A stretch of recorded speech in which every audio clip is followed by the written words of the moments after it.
cited this several times that the amplitohedron theory could also be true. That the amplitohedron is perfectly spaceless, timeless, and immaterial. Uh, but it's not the spaceless, timeless, and immaterial thing that theists want, because the amplitohedron is mindless. Right. Problem with theism is positing that the cause of the universe had a mind, right? When it could have no mind at all, but it could perfectly be the cause of everything we observe. Yeah, I believe the Kalam is true, except for the God part. Everything that begins to exist has a cause. I'm not convinced, though, that everything had a cause. I think that everything never began to exist. Everything Yeah. always existed, and nothing never existed. Well, right. So you actually don't agree with the Kalam, because the Kalam says the universe began to exist, and that, you can make the argument that the universe never began to exist. No, that's not the Kalam. That's not the Kalam. The Kalam says that everything that began to exist has a cause. But and then the premise too is that the universe began to exist. Okay, but the everything that started the universe, the material, the original substance, I don't think began to exist. I think the universe began to exist, but not the substance that started the universe. Okay. Okay, like life began to exist, but like nothing really began to exist. It's just the matter, the chemical, energy of matter. Yeah, like energy just transformed. Yeah, like okay, sure. But I just want to get back to the Big Bang part, because you said we don't really know anything about the Big Bang. They know pretty much back to a fraction of a second after the Big Bang. They know that it started as basically a single substance. It was so compact, and it expanded shortly thereafter, and eventually it became just hydrogen and helium and trace elements, and it expanded out from there and combined. We have theory. Okay. So observational evidence. Our best observational evidence is the the cosmic background radiation, which is about 380,000 years after the Big Bang, and our best theoretical, mathematics goes back to like a fraction of a second after the Big Bang, and to make consistent our best theory of theoretical physics and our observable evidence, we need to propose things like inflationary cosmology, and things like the electroweak theory. Like the combination of fundamental forces. So, like, these things are still theoretical, right? We don't have verifiable evidence. I mean, I'm fine with that. Like, I actually believe that these are true. I think inflationary cosmology is very valid, but it's not. We haven't observed it. Like, it's kind of our best understanding of what took place based on. From what I understand, the cosmic microwave background radiation proves the Big Bang. That was predicted before they found it, and then they found it. That's like how science works, and that pretty much proves the Big Bang. They also, from what I understand, determined that our existence of life on this planet is based on the third generation of exploding stars. That 3 generations of stars had to explode and mix together to become as complex as we needed it to be to have the elements to form what we are and have. Yeah, it's very collaborative, right? The cosmic microwave background radiation is collaborative evidence of inflationary cosmology and expansion of the universe and all that. And it does go back to a fraction of a second past the Big Bang, because literally our understanding of quantum mechanics and general relativity break down at that. So we can never, like, right now, none of us in this chat room can make any comments beyond that, right? So any speculation, any philosophy, just it's we can bullshit about it, have a few beers about it, but we're not going to get to the bottom of this, because right now, fundamental physics does not have a theory of everything. We don't have a theory that combines gravity and quantum mechanics, and that's a problem right now. I mean, string theory does do that, but it hasn't been verified. So you can say, okay, string theory does it, and everything's just made up of Calabi-Yau manifolds and all that. But we do not know that right now. That's also the thing with atheism, is that we don't pretend like we know. I mean, that is the big thing. That's my problem with every theistic argument, such as the fine-tuning argument, the Kalam. It proposes to know that, you know what, science fails at this point, and this is where we need God. No, we don't know that science fails at this point. We just don't know yet. That's the problem, right? Like, and even if science failed, that doesn't necessarily prove your religion to be correct, because that'd still be an argument from silence, right? The opposing theory doesn't have any evidence to explain X. Therefore, my religious explanation is superior, right? That's literally a God of the gaps. Science has no explanation for X, therefore God. absolutely, yeah. I mean, why would we expect to actually have an explanation for everything right now? Like, literally, like, like we've known about quantum mechanics for about 100 years right now. Like, I mean, why would we even expect to know everything about reality? Like, it's so obviously true that we know very little right now, and in the future we're going to know a lot more. So for theists to say, you know what, we're going to close the book on science, and right now we need theism, we need God. It just seems so close-minded. Like, obviously we don't know everything, and we're going to know more. Why would you close the book on that right now?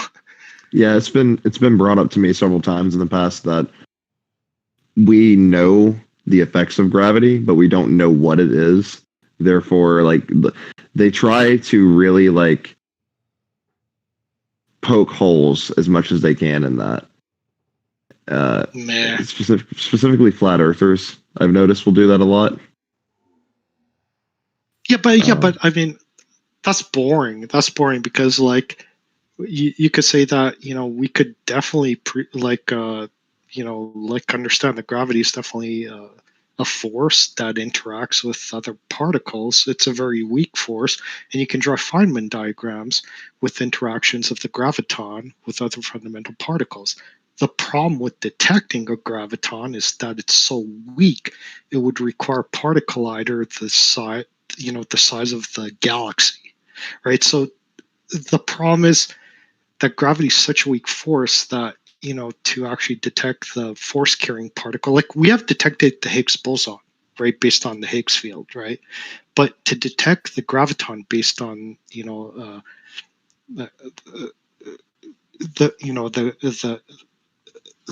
the gravity field, like, the problem is that it's such a weak force. It's weak on orders of magnitude compared to any other force.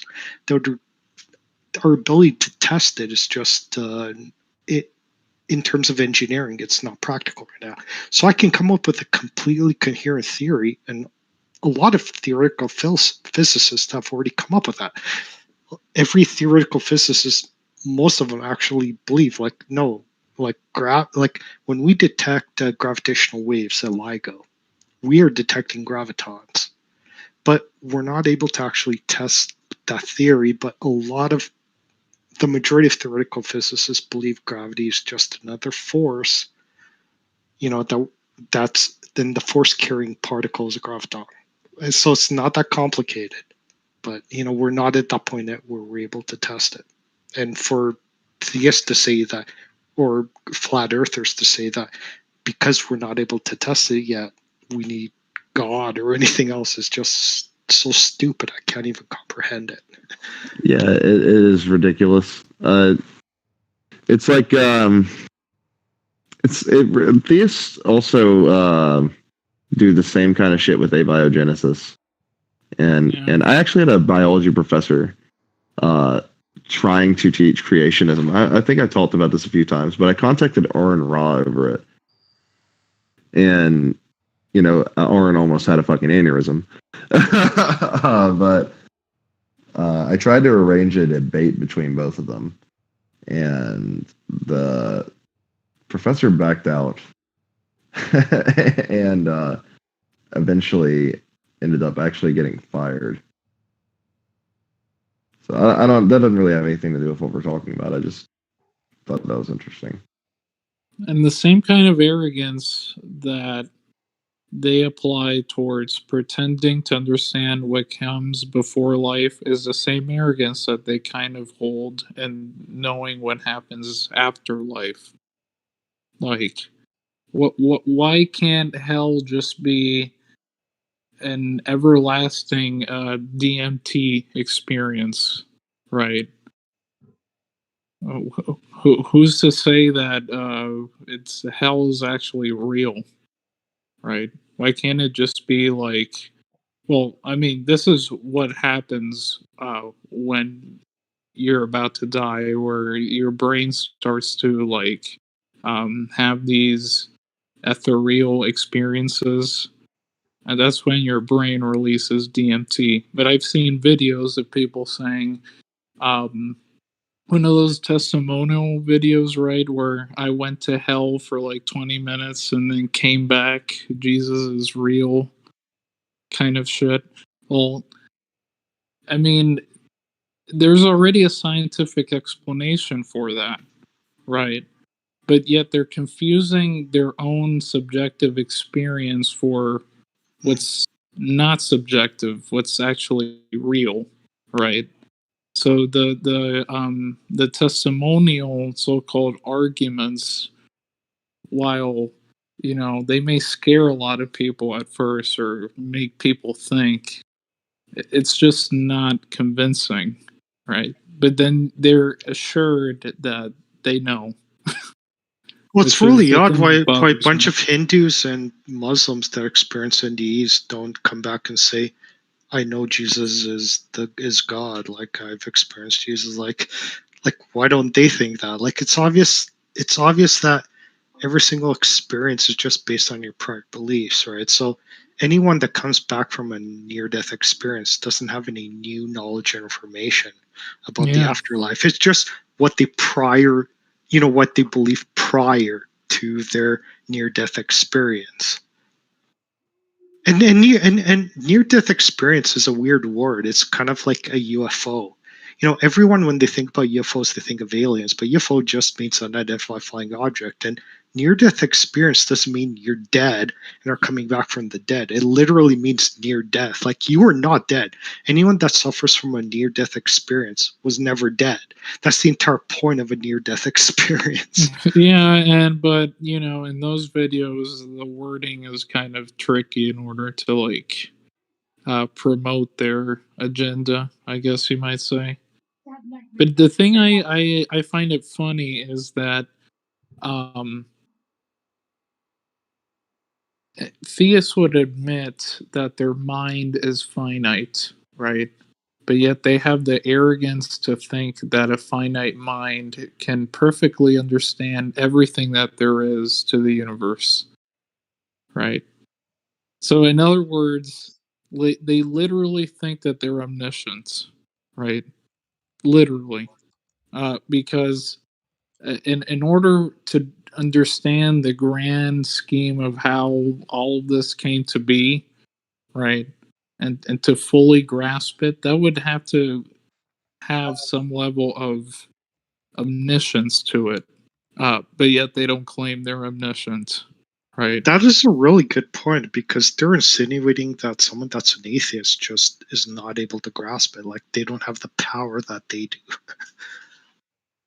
Right, but the same thing goes to them. I mean, what?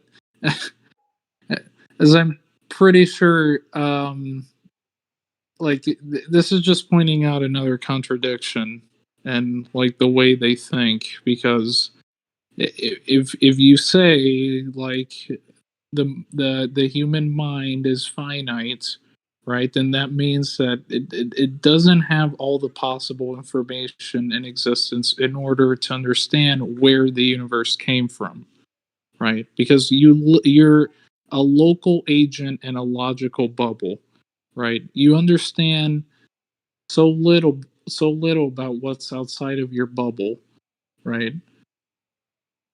But yet you wouldn't make the audacious claim that there's something even outside of the bubble. I just think that the bubble that I'm in is the only bubble that Well, I can perceive, right?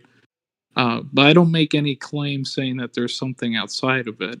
imagine But the logical like problems with understanding that you're part of a whole and believing that you understand the entire whole, right? Like that is weird, right? So I mean, we're obviously part of the universe, but to think that being part of the universe, we could even have access to the entire whole, like, I mean, yeah, this could be a philosophical like problem that like yeah, it's called. we as human beings might They've never done it. understand Yeah, the entire whole.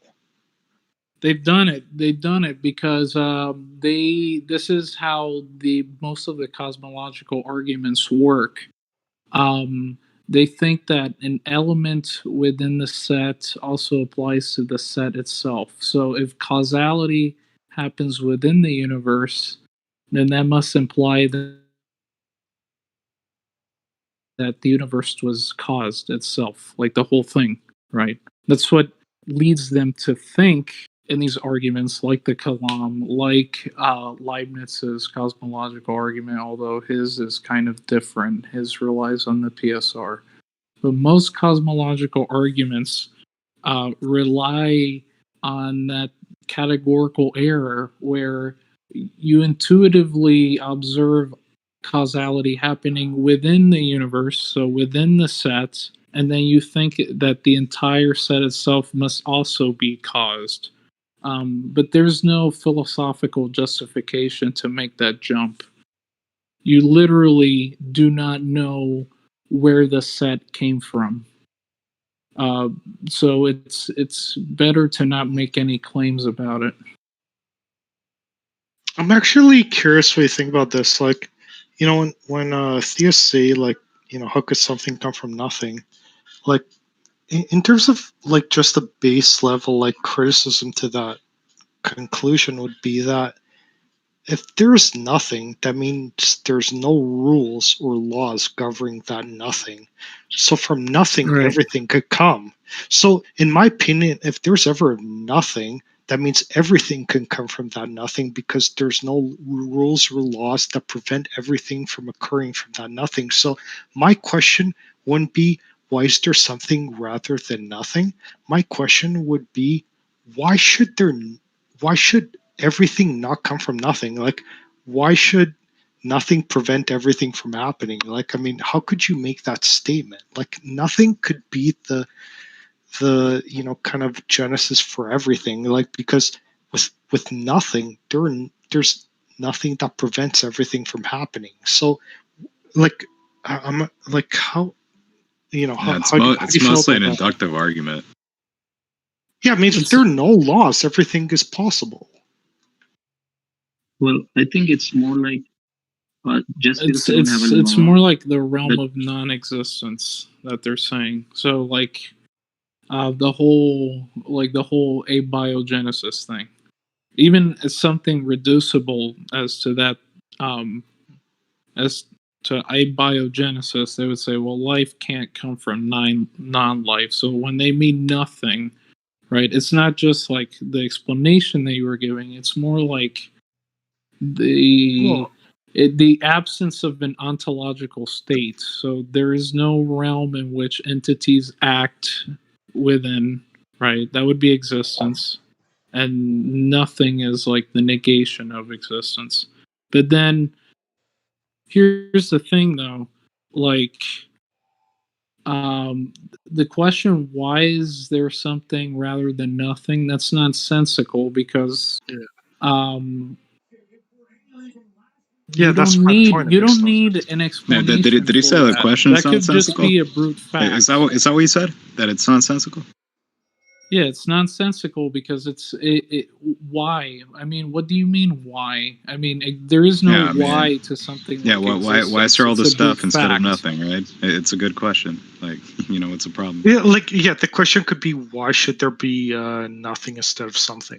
Like, you can make that argument. Like, why should there be nothing instead of something? You make the argument that nothing nothing should be the null state. That's just an assertion. No, I mean, yeah, that's another good question. Like, I think everything is just as likely to exist as nothing is to not exist. And you could also make the argument: what does it mean for nothing to exist? That's almost like what's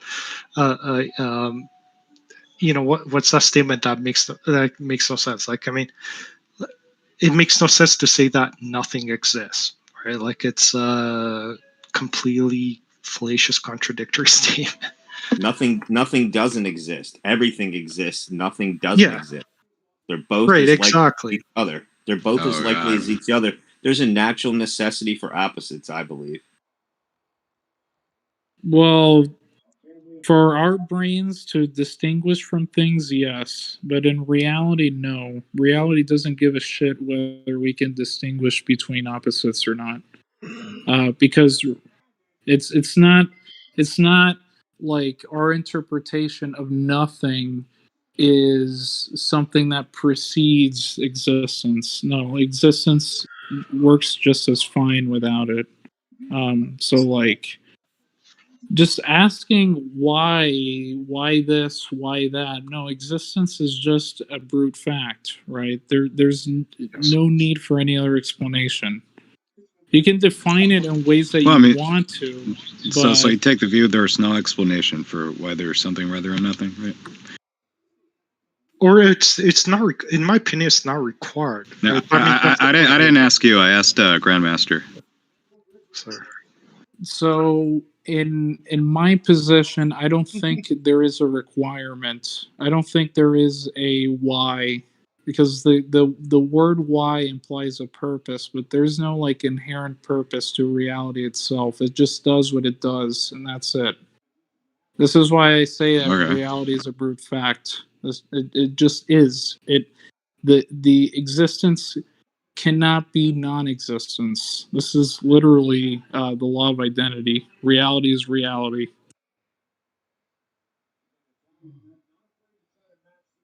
I mean, there's this want that people have for an explanation for everything, and I understand. But it's kind of also ridiculous because existence is not a person, right? And it's not something that that could just give an explanation for how it is itself. It just isn't. Wait, sorry. Like you're conflating with something having an explanation with someone, conceiving of an explanation? No, it's not a conflation. So you can conceive of any explanation for what you want to, but for something like existence is not required. Well, I mean, maybe not. I don't know. Well, for maybe not. So the task is on you to prove that there's a maybe. I mean, I don't think I can go beyond as to defining it's to you logically what coherent, reality right? is. I'm sorry, it's logically coherent. Yeah, that all of existence has an explanation of some kind, or not. I mean, they're both logically coherent. Well, that's So certain things in existence could have an explanation, but not all of existence. All of existence does not require an explanation. Only certain parts of existence require an explanation. When you say require an explanation, you mean that it can occur randomly without any sort of logical. All of existence does not require an explanation. All of existence is absolutely could be a brute fact. I mean, like there's absolutely, it absolutely makes no sense why all of existence is not existent eternally. Everything existed all the time. I mean, that's obviously true. Yeah, I mean that's a possibility you can take. Yeah, you can say that there's no parts of no existence why, right? require an explanation. Absolutely, I agree with you that parts of existence do. Like like how did planet Earth form? How did the stars form? How did life form? Like absolutely, all these. It's coherent to ask that, But to ask, why does everything exist? In some sense, it actually makes no sense, because for everything to exist, like everything to exist is just a brute fact that it makes no sense to ask like, what would be a contrary argument to everything existing? Like, I wouldn't even know how to describe that. Yeah, I mean, that might be true that nothing is impossible and therefore there has to be something by necessity. But yeah, that would imply an explanation, though. Existence exists to be the opposite of non-existence. There's a natural necessity for opposites.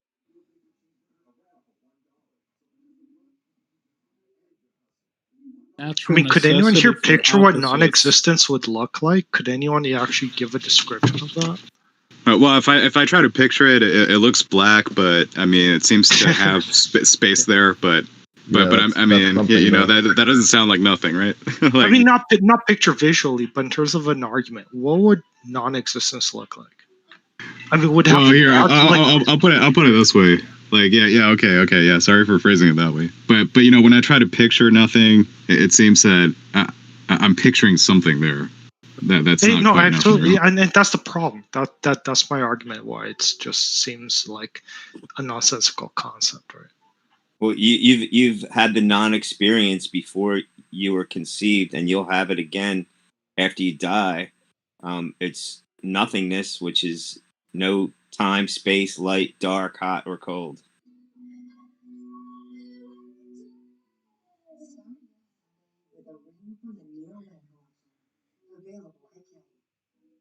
I was just going to say that I think that there's a part where explanations stop, or there's a part where explanations are unable to be conceived, personally, because even if the world is finite, say like it is a finite world, then there comes to a stop for explanations no matter what. Or an infinite world, there's just there's a I'm trying to find a way to articulate this in a way that makes sense. Maybe Grandmaster Brian would be able to put it to words better than I can.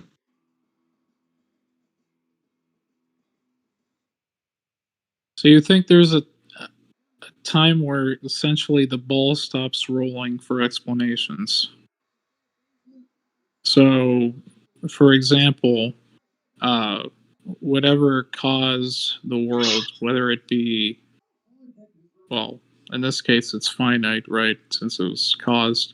I think the ball stops rolling at God for explanations, right? Since his existence is just dependent on these definitions that are what they are. Like, he's unchanging, he's omniscient, he's eternal, right? Even if we can't grasp these concepts, right, they're just given onto him, right? And there wouldn't be an explanation for how he is or how he came to be, since he's unchanging, right? But then there's an explanation for, like, all of us, which are like contingent entities, to use Leibniz's terminology. So yeah, I agree with you. Like, at some point, there's just so much that you could try to explain, but it becomes inconceivable to the human mind, because we're just unable to give an explanation for it. It's beyond our realm, right? So why even entertain the idea that you could give an explanation for something inaccessible to you? It's in our nature to try to figure things out, and there's nothing better to do. Well, I mean, it's just... It makes more sense to view it the other way. So it makes more sense to base your entire worldview as reality is reality, and then we go from there, rather than try to work your way backwards into like this realm of almost seemingly infinite explanations for everything. I mean, that just sounds, to me, it sounds like more work to do. It sounds much more complicated. I guess Yeah. nothing better to do. It's fun to take guesses at it.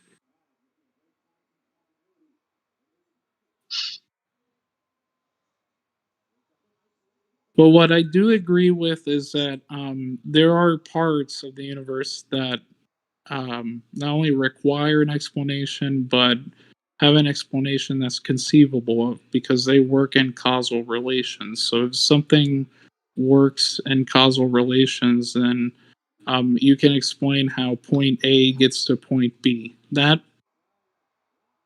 for example, requires an explanation. But for so something, if God's part of the whole, wouldn't there be a requirement that we'd understand the relationship between the beginning of the universe and God? Wouldn't there be something we'd be able to test and measure that is there?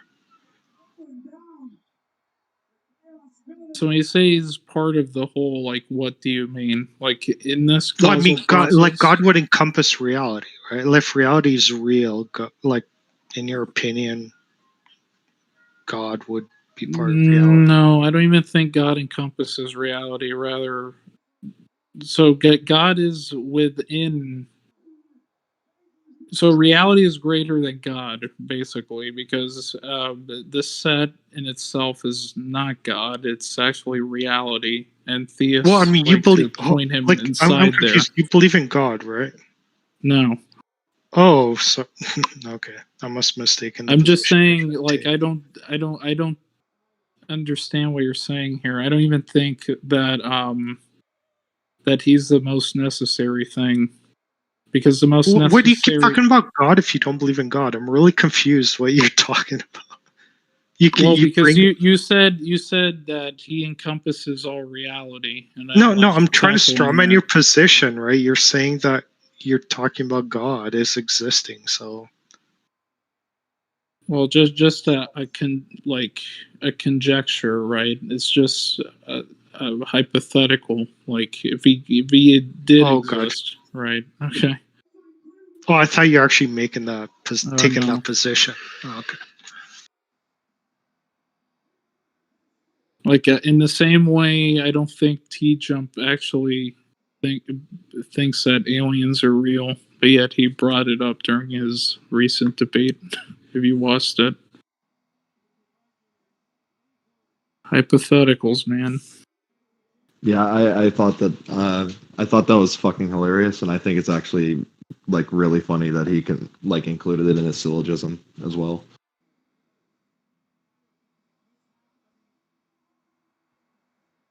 Are you guys talking about the debate that happened today?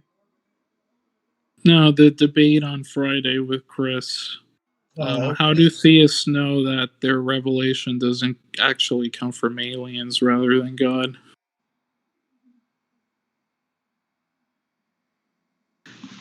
Lol. Good Yeah, question. revelation from God. God told you that it didn't come from aliens.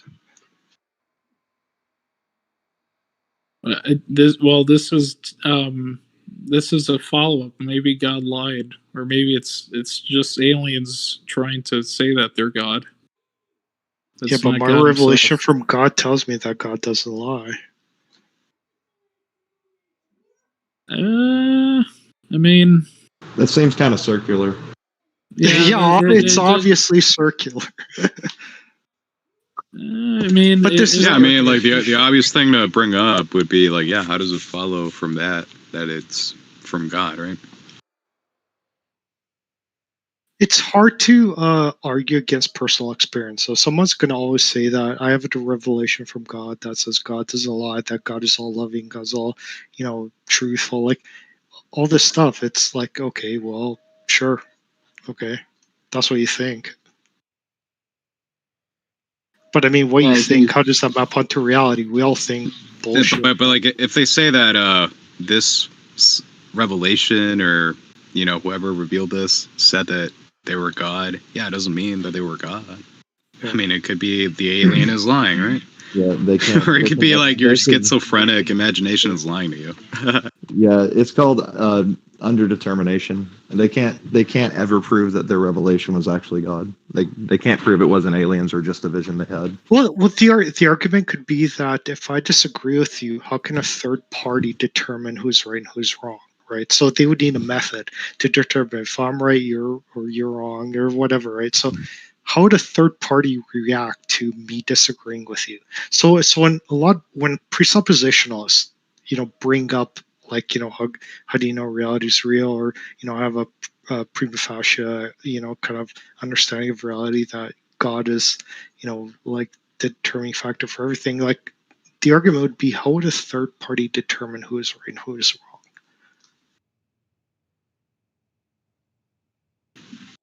You don't have to cater to every time a precept dodges a question, but by asking you a different question, right?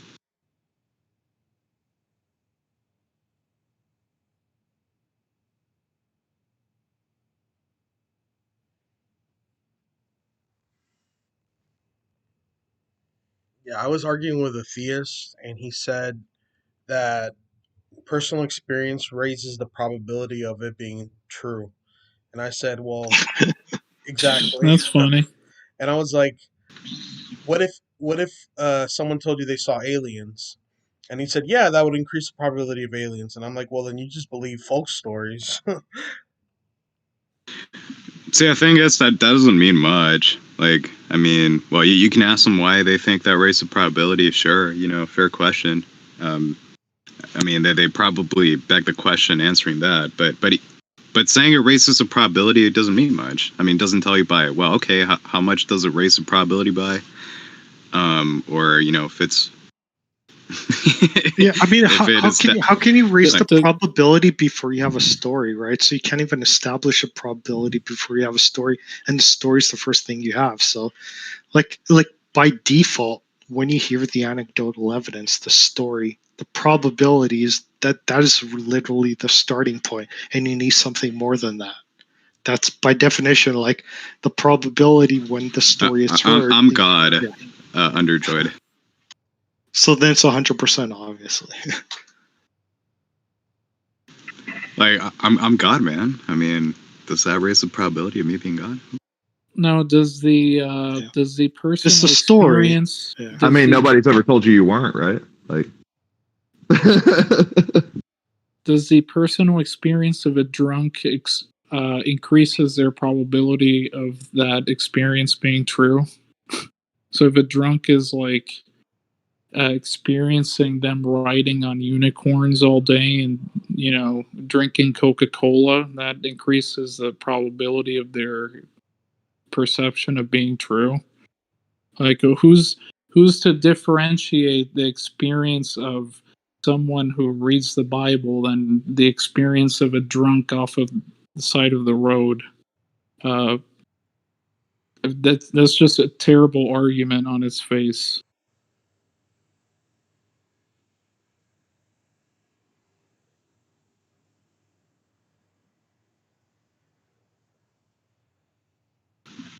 But like when someone tells you that something raises the probability of something, right? I mean that's a claim as well. I can say anything raises the probability of anything, really, right? I mean, you can ask them to support that claim too. Would be evidence, right? Like, evidence raises the probability.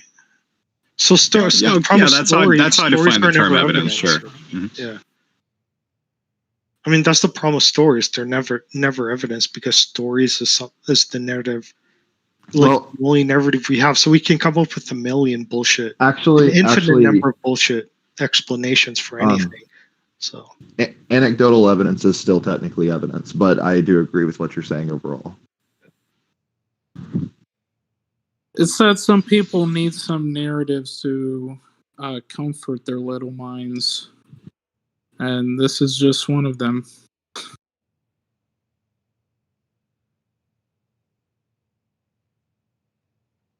yeah, I mean, I understand in terms of the legal system, anecdotal evidence is a type of evidence, but it's never that in science, right? So it's never. No, I agree. I'm just being pedantic. Well, I mean, yeah, No, it can be for certain cases, sure. Anecdotal evidence, sure, okay. Well, you could never write a scientific paper saying I saw an alien and that's why aliens are real. Like, I mean, any scientific paper that would prove aliens would require evidence. Like here's this like piece of aircraft material I found that's, like so it'd require more than just a story. Or else No. every single Yeah. person with a story about UFOs could write a scientific paper claiming UFOs, or I'm not sorry, I mean aliens claiming that aliens are real. So obviously, stories are not evidence for anything. No, but I'll tell you what, if any of you wrote it, I'd totally read it. I don't necessarily think I believe in aliens. I'll just go ahead and say that, but or at least yet, I don't rule out the possibility for, extraterrestrial life or anything. But well, I think the evidence for aliens is stronger than the evidence for God. Like, I'll put it yeah, that way. Oh yeah. But that will always be the case because aliens don't go against laws of nature or physics. Like, well, at least we know that other planets honestly, exist. man, touche. Like, yeah. At least That's we right. know other planets exist, and we don't know anything about the realm. I mean, of God. if you claim that all God is a combination of fundamental particles that's able to do something that we know that the laws of physics don't don't prohibit, sure, okay, that can be a God, but nobody thinks God that way, right? So, I mean, an alien is just something that's plausible by the laws of physics. Obviously, why would anyone deny that? But like, I think there's like stronger evidence even for like alien abductions, that kind of stuff, than God. Like, I'm not saying I believe in this stuff either. I'm not saying the evidence is compelling for this either, but but yeah, it's kind of what you said, man. It's very difficult to make a claim that's more implausible than a claim that entails like breaking laws of physics. So those are like low fucking standards. Yeah, like we're like someone rising from the dead, like kind of defies any kind of known laws of physics we know about. But like like an alien life form, like abducting someone on their spaceship, like okay, like I mean, I don't think it happened. Like there's no evidence that's happened, but it could happen. So, but I mean, like a god or raising someone from the dead, like if you claim to know that this is plausible, you claim to know different laws of physics that I mean, you should publish and let everyone know that, there's a different reality that we don't know about. And this is something you're able to prove, right? Like, please win the Nobel Prize. So, I was going to ask because you guys seem a lot more educated on this than I am. What is the most compelling, like, I guess besides the wow signal, but like, what is the most compelling case for like signs of extraterrestrial life that we have so far?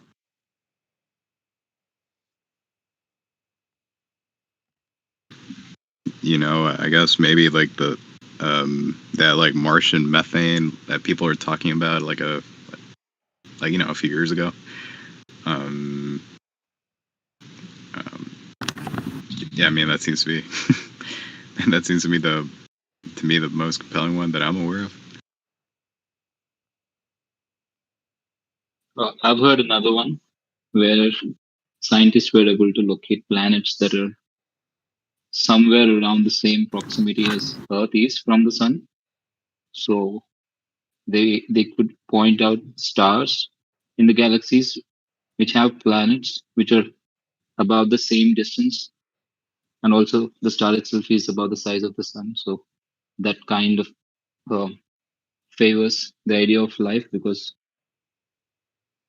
those are the conditions. Like you're saying they're like in a place like around they're like in an orbit or whatever where they're Goldilocks Yeah, zone. yeah, liquid the water can argument- be there, right? Yeah, the argument is that Earth-like planets are not as rare as we think, right? Yeah, So Goldilocks zone. we have observed planets in our similar orbit range with similar kind of structure and elements, and they're not as rare as we previously thought. So if we know that there's billions and billions of galaxies with billions and billions of stars with the exact same planet like structure, like it would be insane to not think Yeah, that there would be life. What do you mean by star- Earth-like? Our star. Hello. So sorry, man. Go ahead. Oh, I'm sorry. I was just gonna say our star actually isn't like the most optimal one for sustaining life. It's actually a white dwarf, if I remember correctly. That's I But believe what do you mean by Earth-like? Dwarf?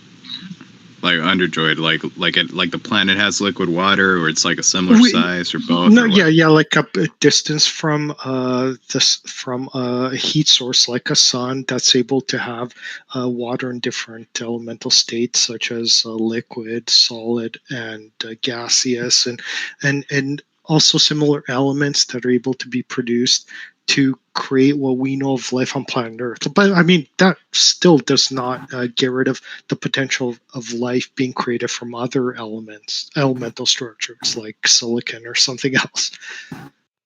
So there'd be far more possibility for life. Like the way their logic works, right? It's like like on Earth, like on this planet, pretty much everywhere where there's like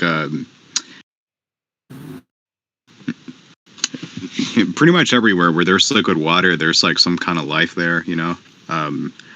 So yeah, they're saying, well, you know, that's what we've learned from our planet. So yeah, we're gonna look for that in other planets. Well, it could be a combination of factors. That's like one in like a trillion. But there could be a trillion planets in the universe easily, so like more than a trillion planets. So the argument would be that, you know, it's a low percentage, low odds, but there's so many opportunities that would happen multiple times. So like 1% of a trillion, it's going to be like a, you know, like a large number. Like, yeah. I mean, a trillion stars is not a lot. Like, given that, like, there's like, you know, 200 billion stars in the Milky Way, like 500 million stars in the Andromeda Galaxy, like, you get to a trillion really quick. So life wouldn't be that rare. But I mean, the problem is, but life would still be far apart. So the fact that we'd make contact with other life, that can be the problem. Honestly, another thing is, right, is that a planet can be outside of a star's like Goldilocks zone and have liquid water. I mean, that they're, well, I mean, it doesn't have to be a planet either. It could be a moon, like, you know, there's places like that in our own solar system, right? Like, yeah, life on Europa, life on Titan, yeah, absolutely. Yeah. I want to apologize. It was actually a K dwarf that I was thinking of, not a white dwarf. Yeah, so it's a yellow star actually. A white dwarf is something that's close to a black hole, so it's not anymore. Yeah, I apologize. I'm not as educated on that for sure as I wish I was. We are totally judging you for getting that wrong. Yeah, right. No, we're not. it's like, yeah, there's like other ways to heat up a planet enough for it to sustain liquid water other than being like the right distance from a star. Yeah, like Europa. And like a few other moons of these like giant gas planets, whatever. I mean, what anyone cares about really is intelligent life, right? Like that we're able to somehow communicate with, right? Like no one really cares that. Well, no, I mean, people would care if we find organisms, but I mean, honestly, like everyone just cares about like another intelligent species that has the same ambitions we do, such as technological advancements and trying to expand into space, right? So whenever one thinks about an alien, that's what people like think about aliens. No one thinks about an alien as like, oh, here's this precursor for life that we found on another planet. Like,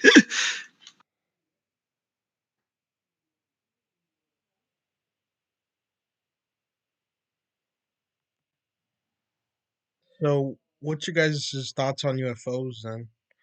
Since I talked to TJump about it. He said unidentified flying objects, so they're still unidentified. But do you think the phenomena of UFO could lead some sort of like credence to there being aliens and like that have come to this planet or whatever? Yeah, potentially. I have some conspiracy views on that, but yeah, I think most of them are faked. Some of them are explained by like natural phenomena.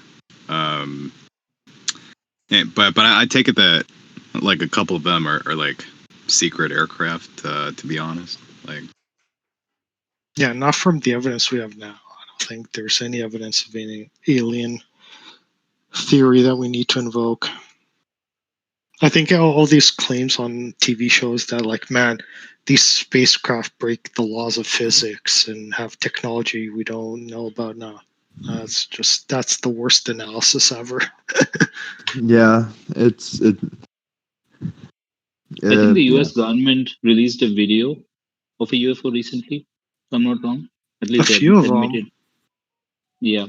Yeah, the But funny thing is, like, there's all these shows saying, look at the the UFO video that's called the fast moving video, with that like thing that's moving really fast, and everyone's like, that's going like 13 times the speed of sound. It's breaking all these laws of physics that we don't know about, but like literally it's just a perspective shot. You can Yeah, it's completely speculative. duplicate that entire shot based on perspective, based on the distance from the plane to the object to the ground and the camera movement. Like, it's so boring, and everyone's so mind blown about it. I've done stuff like that. Like, I took a video of the moon, like, it looked like a small glowing dot on the fucking camera, but it was like, black sky, the moon was there, and I was moving the camera around. And when I took the video, it looked like a, fucking UFO. And, I trolled around on Google Plus with that footage on like conspiracy communities. Man, I hope we find extraterrestrial life in my lifetime, but I'm not gonna like bet my money on it. I think it's a really weird conspiracy theory, because I think the skeptics are the people that most want like intelligent alien life to be true. Like, I mean, like, every single person that got into cosmology, astrophysics, science, like, was a fan of sci-fi, is a fan. They want aliens. They want all this shit to be true. Like, Neil deGrasse Tyson's wants aliens to be real, intelligent aliens. Like Sean Carroll, like all these people, they're skeptical. Like, want these things to be true. Like, they're going to be the first people to say, okay, here it is. Here's the evidence. We finally fucking found it. And there's all these conspiracy theories saying that no, you know what, these people like don't want it to be true. They're trying to hide it. They're trying to deny it. Like, why would any of them do that? It makes no sense. It would be a joy for these people. How do you guys think the religious would react to finding life on other planets? Most of them would probably be fine, man. Honestly, except for, like, I totally think it like has a bit of a problem though on their epistemology. Depends on the denomination, right? Yeah, Episcopalians would probably find it okay. Like, probably Catholics would find a way to like reinterpret the scriptures to say, "Oh, that's totally cool." Certain Muslims would say that's okay. Like, I mean, it'd be like the sects, denominations. Like, I think they got away with evolution, so they'll get away with this too. Yeah. I mean, Hindus think that they predicted the multiverse. So obviously, Hindus would think, of course, aliens are real. They would either find a way to interpret the Bible to where aliens could exist, or they would say, well, Jesus came down and died for the sins of everybody, including the aliens. So they would try to convert the aliens. The thing is, right? Like, the Catholic Church has had those kinds of debates, like discussions. So by now, like the church is fine with like the existence of aliens at this point. It's been for some time, but Well, I think at this point the church is fine with anything science discovers. That's the problem. It's the church has become unfalsifiable. I mean, they're just going to make their entire theology just go along with anything we discover about nature. So what's the point anymore? Yeah, man, I what just if want to know if the Jesus? aliens got Bible 2, Electric Boogaloo. Probably not, man. Like, think about it. Like, even in our own fucking planet, like, before, like, these like Christians went to, the Americas, or like islands in the Pacific inhabited by tribal people. They didn't have Bibles, right? In the same fucking planet as them. So no, I mean, yeah, aliens probably don't have a Bible. Like, no, of course not. I was just joking. Hey, guys, what if they had an alien Jesus? Oh, dude. William Lane Craig actually weighed in on that, and he said that it's plausible that different, like aliens, could have had their own revelation from God, and human beings, God, Jesus was part of the revelation, but certain alien races could have a different revelation. I mean, that's that apologetic, so it has occurred.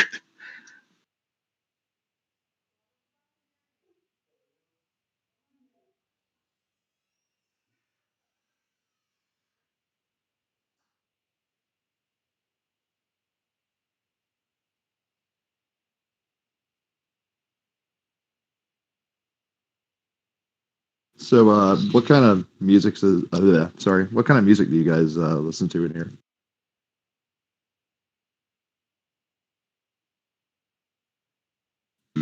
like, we play satanic metal. Anything else good? Christian rock, duh. Oh yeah, Scotty, I saw you're a fan of Seether. I actually saw them live. Well, they were one of my favorite bands growing up, and I saw them live in 2014, I think. Who's that? Seether. Oh yeah, I'd love to see him in concert. Oh God, how old are you, man? Like, yeah, you're talking about like, wow, it's been a while since I've listened to Seether, man. Like, back in high school. Yeah, I grew up listening to Seether. High school for me was 30 years ago, though, dude. I hear all the wheels turning. I'm 51.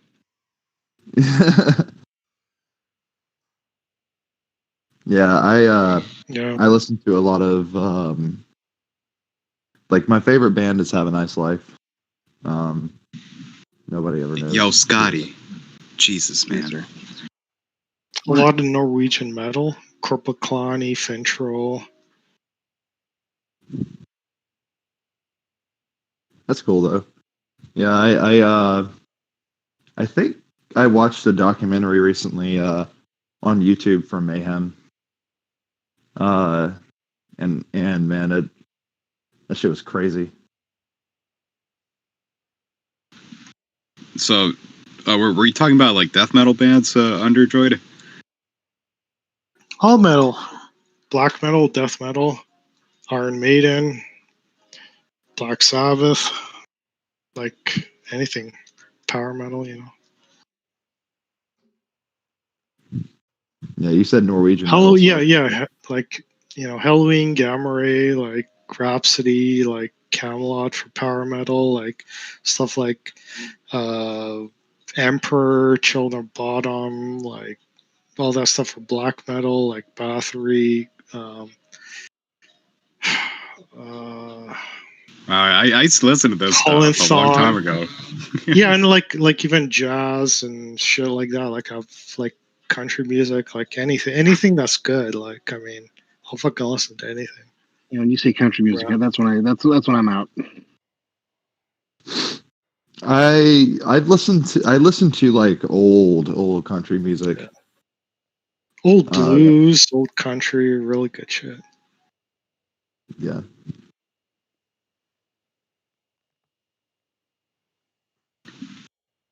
So what do you guys Yeah, think that's is? I'm sorry, guys. Go ahead, man. No, man, I'm good. I've been talking too much anyway. So what do you guys think is like the best era for music? Like 70s, 80s, 90s, or I kind of like I kind of border between 80s and 90s. Like I like early 90s a lot, and I also like mid to late 80s a lot. Um, but man, some of the alternative rock bands that came out of the 90s, like Modest Mouse started in the 90s, Built to Spill started in the 90s, Pavement started in the 90s. But I mean, like, geez, it's just really hard for me to say.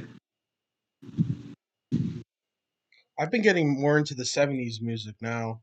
Like I used to work at a Yeah. restaurant, and all they played there was 70s music. So I just started like listening to a whole bunch of 70s music like back when I was like 15 years old, and I just been getting more into it now, like Rafferty and all them. Just looking at different Yeah, bands from the 70s. Yeah, Pink Floyd, The Doors.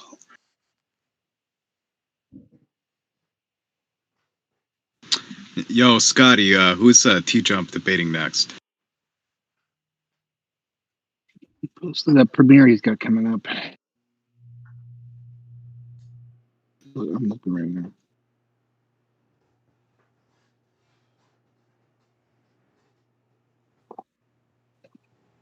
He's got something coming up in modern day debate, doesn't he?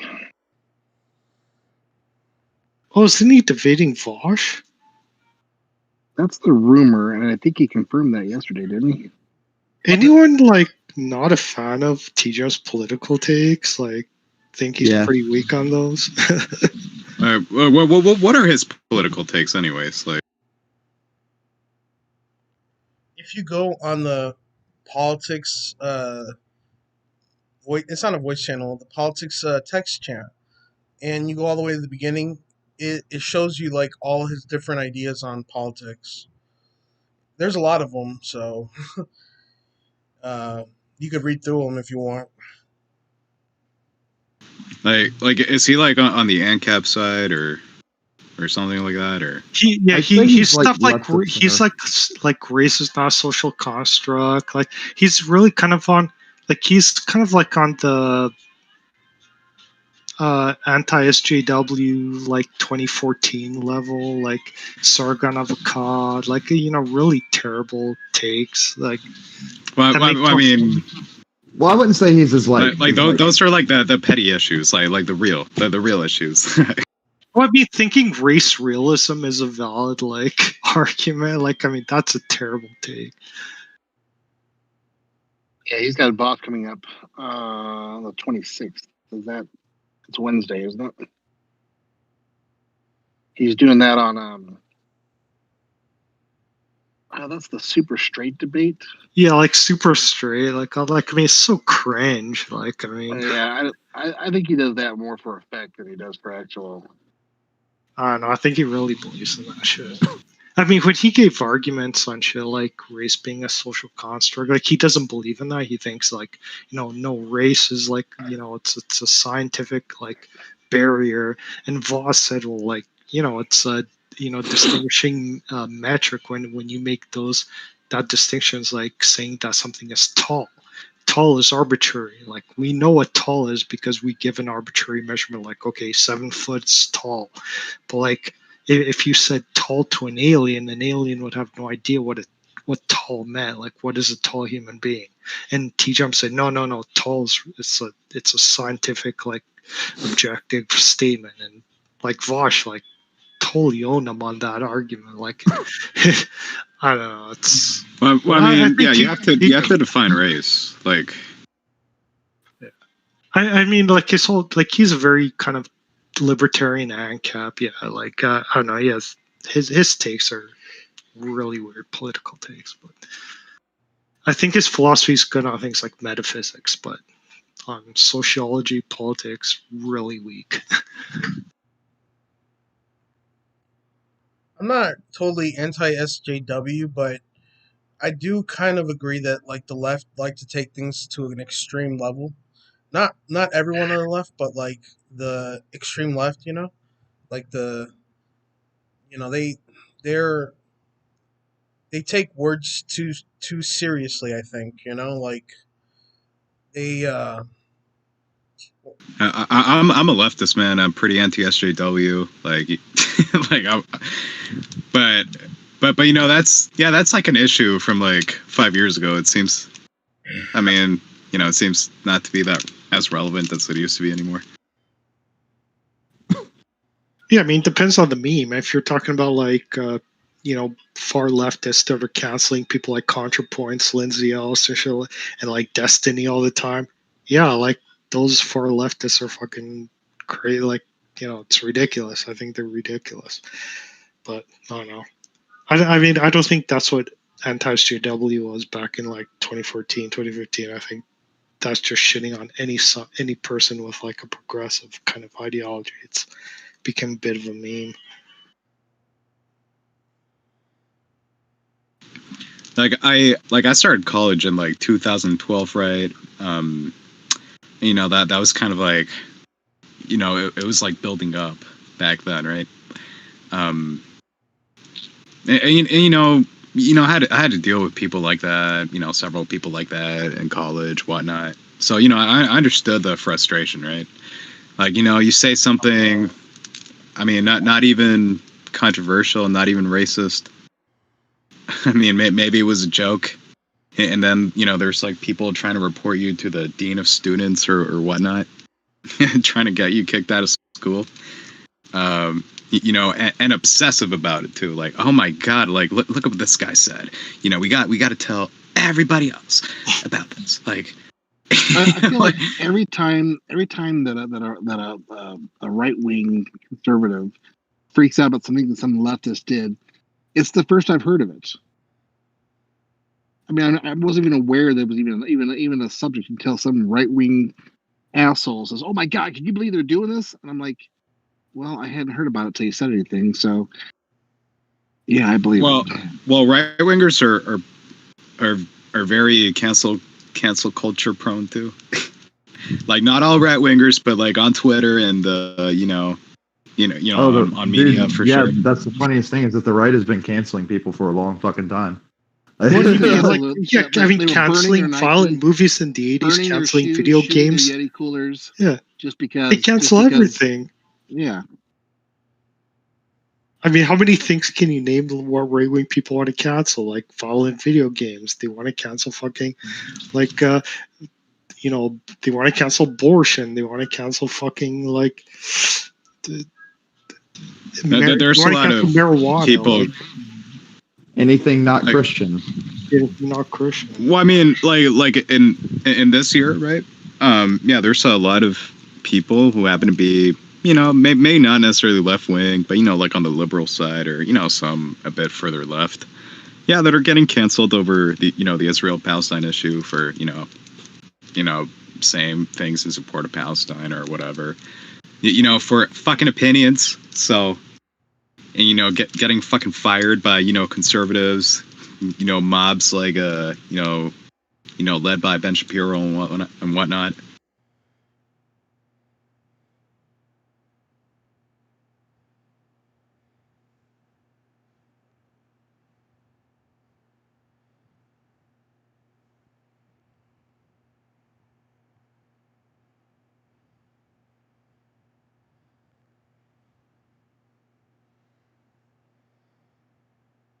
It's like, does anybody here watch Kyle Kalinske by chance? I watch Kyle Kalinske every fucking week, man. What's up? Yeah, I used to a couple years ago. Yeah, yeah, I actually really enjoy him. His debate, quote unquote, with Charlie Kirk was really nice.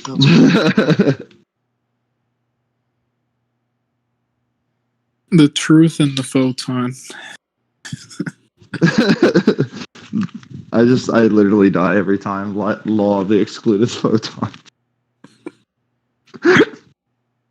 It's like, what are you fucking talking about? Did you see the part when Zwolf, like the British guy, when he was debating? I think it's a universe error to think that the laws that are inside the category are also going to apply outside of the category. That was pretty funny. I just swapped the words universe and category out. No. Oh man. I'm about to flush Elohim. Fucking what is it that Mr. Batman said? He was like, I'm gonna flush you like a turd or something like that. Like EO was tripping me out earlier with that. No, Have a nice day. What EO was saying was, sir, why can't you create a one-ended stick or a square turd or a married or intelligent Christian? What the fuck? I met Mr. Batman like 4 fucking years ago on Google Hangouts, and I was like, Jesus Christ, he used to call himself Christian hillbilly, right? Yeah. It's like, Jesus Christ, what an annoying fucking hillbilly. Like, but now he's a photonist, so he devotes his life to revealing the photon. I mean, when they talk, you can tell the difference between him and Darth Dawkins. They sound exactly the same and say the same thing, like, sir, stop interrupting. Like, sir, it's the exact same shit. Batman has more charm to him, so you could listen to Batman and like laugh all the damn time. Like he has he's nicer than Darth. That's one, and number two, he has more of a charm. Whereas listening to Darth for a while it can be funny, there comes a time where you're just like, okay, idiot, just stop talking, please. You're annoying. So, George, I was gonna ask you, since you debated Chris like a couple of days before TJump's debate with him. How did you feel? How did you feel watching the debate between TJump and Chris? It was horrible. Like, it was so one-sided. I mean, it was not fun. It's not fun when TJump starts messing with his food, I guess. I'm sorry if I didn't mean to sound like I was being condescending with those undertones. I was just actually interested to hear what you had to say about his about Chris's performance or like TJump's performance, because I know that I was like I was really excited to see that debate actually happen. Yeah, it's kind of version. I would say that there is no better pre-sub than him. Like, in a sense, there is no better pre-sub. All the other pre-subs are either not answering your questions directly or just muting you or kicking you from the room, Discord room or whatever. Or just bitching about being like bad mods or whatever. It's just what pre-sub is. So that guy kind of went like straight head on, like tried to answer all the questions, at least some of them. Yeah. But hey, yeah. He during your debate with him, I noticed it was interesting that like it seemed like this is kind of what I told Scotty about actually. I was actually really surprised about how taken back he was by some of the questions that were being posed to him, even if they were from TJump, but like I was actually really just surprised by that. Taken back? What do you mean? Like as in like he was caught off guard. Caught off guard. Yeah. Left speechless. Sure.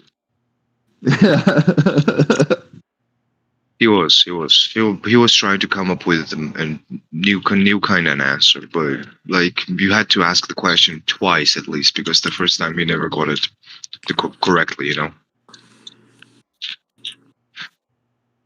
Yeah, I really like I like Chris a lot. It's just You know? No, he's a good guy. He's a really decent. I'm pretty sure he believes in God as well. Like he's not a troll, right?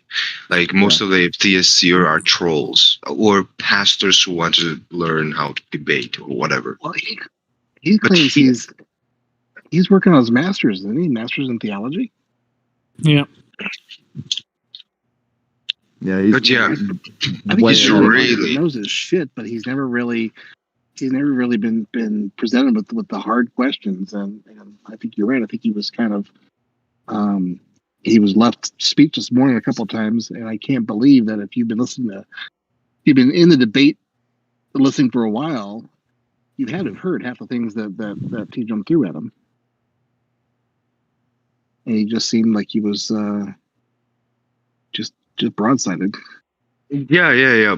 More likely, what happened was like he learned like how to answer these questions, like even the questions that TJump was asking, right? In a somewhat of a correct manner, but TJump actually underlined that he was missing a lot of steps in his reasoning, right? When, let's say, he says that, okay, I know I exist because I experience existing, so it cannot be otherwise, right? Logic does not matter, etc., etc. But when it was reversed, he couldn't understand. He thought that revelation just gave him power just to, answer all the questions around all the knowledge and logic, which was weird. And then TJump came and said, "Oh no, you're skipping steps. You're skipping a lot of steps, right? Like revelation comes down way ahead of the conversation. Like revelation comes later." And he didn't know what to do then, etc., etc. Yeah, it always comes down to the simple fact of how do you know your revelation is true? How do you know that your revelation is what it actually is saying it is? I'd even go a step further and say, how do you know that your revelation isn't from a God that is deceiving you intentionally? Like, how do you know that? That's another thing. Like, what if like all of these things they believe are actually just one grandiose fucking test, and the test is it like. Is like just to go with the contrary. Devil's test. It's a lot I to call it unpack. devil's test. Like the devil came down and like replaced all the religions with immoral religions. And if you believe in them, then you want to go to hell. And if you're an atheist, you'll go to heaven. I know. That's a fun notion. But I understand what you're saying, but it's more likely that the guy was really sincere, really No, sincere. I agree. Yeah. Oh, I think he absolutely was genuine. My I was respect just for him went hoping way they up would when come on, so because I saw him typing after I I did too. gave an argument, but he like went offline. So, but it's interesting to see how he's going to argue against that argument that existence is the precondition and not God. Yeah, I don't see how he can. I personally don't see how the hell he's going to get out of that. But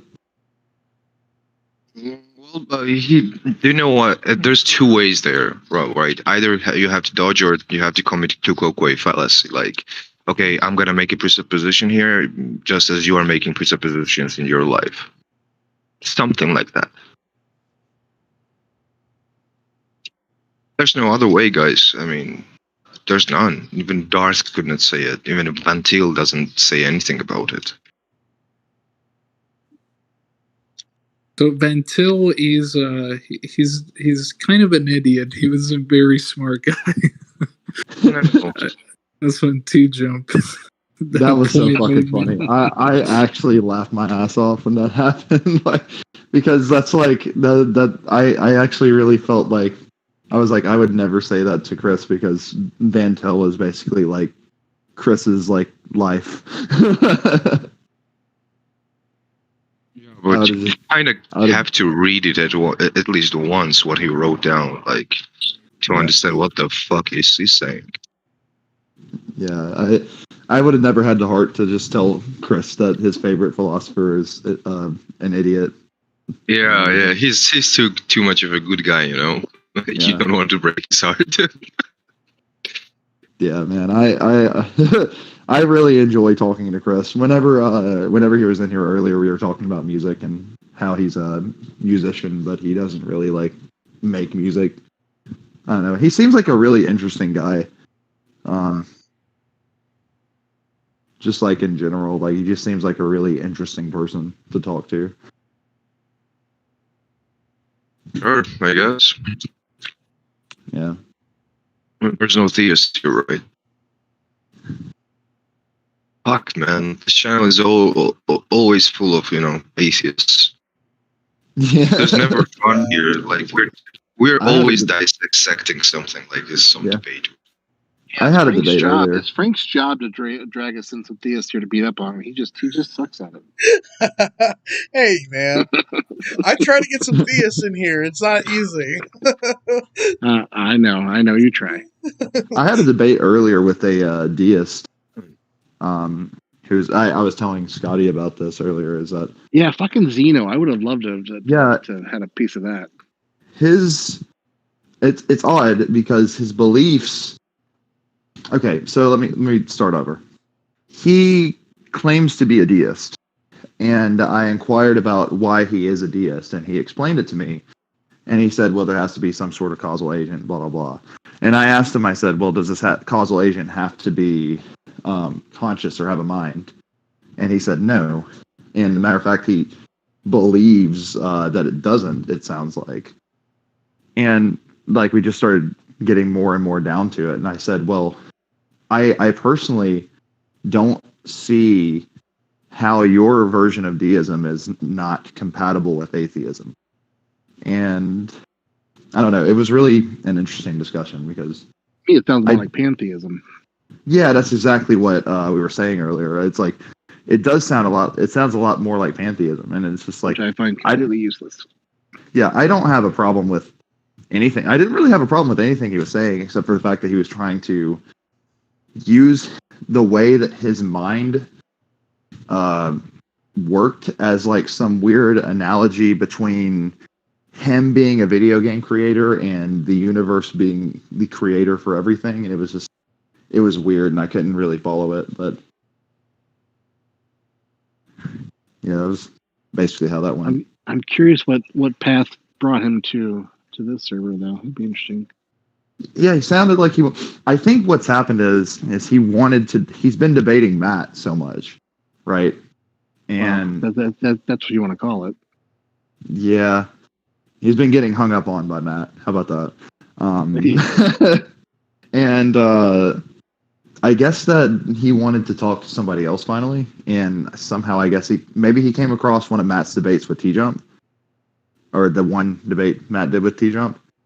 I think that might. Oh, yeah. That might be what happened, and he just saw the server and joined. But no, I really liked the guy. He was really nice. I wasn't understanding why he labeled himself as a deist. And I even told him, because he inquired even about a question where he said that he got hung up with Matt on this, basically, where he was saying he's a deist. And he refused to give the properties or the explanations of what his God is. And Matt, I'll be honest, understandably so, got frustrated a little bit. Because I feel like that like we were saying earlier, that's sounds the like core of the entire show.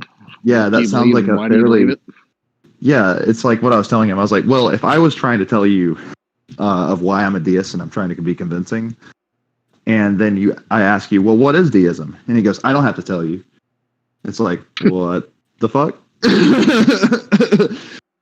Yeah, he was not interested in actually explaining what he believes in. Or more likely that he had no defense to it. I shot Zeno a friend request, by the way, Scotty, so maybe he'll accept it and I can invite him back into the... I think he's still in the server, isn't he?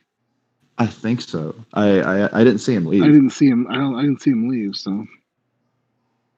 Hey, George, how's that politics and religion server going? Oh my God. I mostly hang out there because there's some action there. Yeah, but it's dumpster fire. In comparison with... Yeah, it is dumpster fire. I love dumpster fire. Are we In not cool enough comparison for with Jordan? this? This in compar- calm, less action, but more exciting, or uh, more intellectually stimulating server. Yeah. Damn it, George. look, I thought we were best friends here, man. rather seriously, when you go there, you feel like a fucking, I don't know, Einstein over genius. there. Like literally, Yeah, I you feel know, like I a know. genius. But Yeah. there, from time to What's time, the one guy with the the Red Dead Redemption 2 PFP that's always like atheists get Oh, yeah. burned again. Oh my god. I fucking love that guy. Oh my god. I mean, yeah, you can actually see, right? From time to time, at least once in a forever, right? There will be a proper debater in front of you, right, from the theism, and that's when you actually enjoy being there, like really, really enjoy. Meanwhile, like you're just waiting for him. That's it. Just because I don't have any other servers, bro. Like, Well, where that's should I hang out here? Revelation. But that's like great value P and R, so I mean, sure. or real politics, that's another one.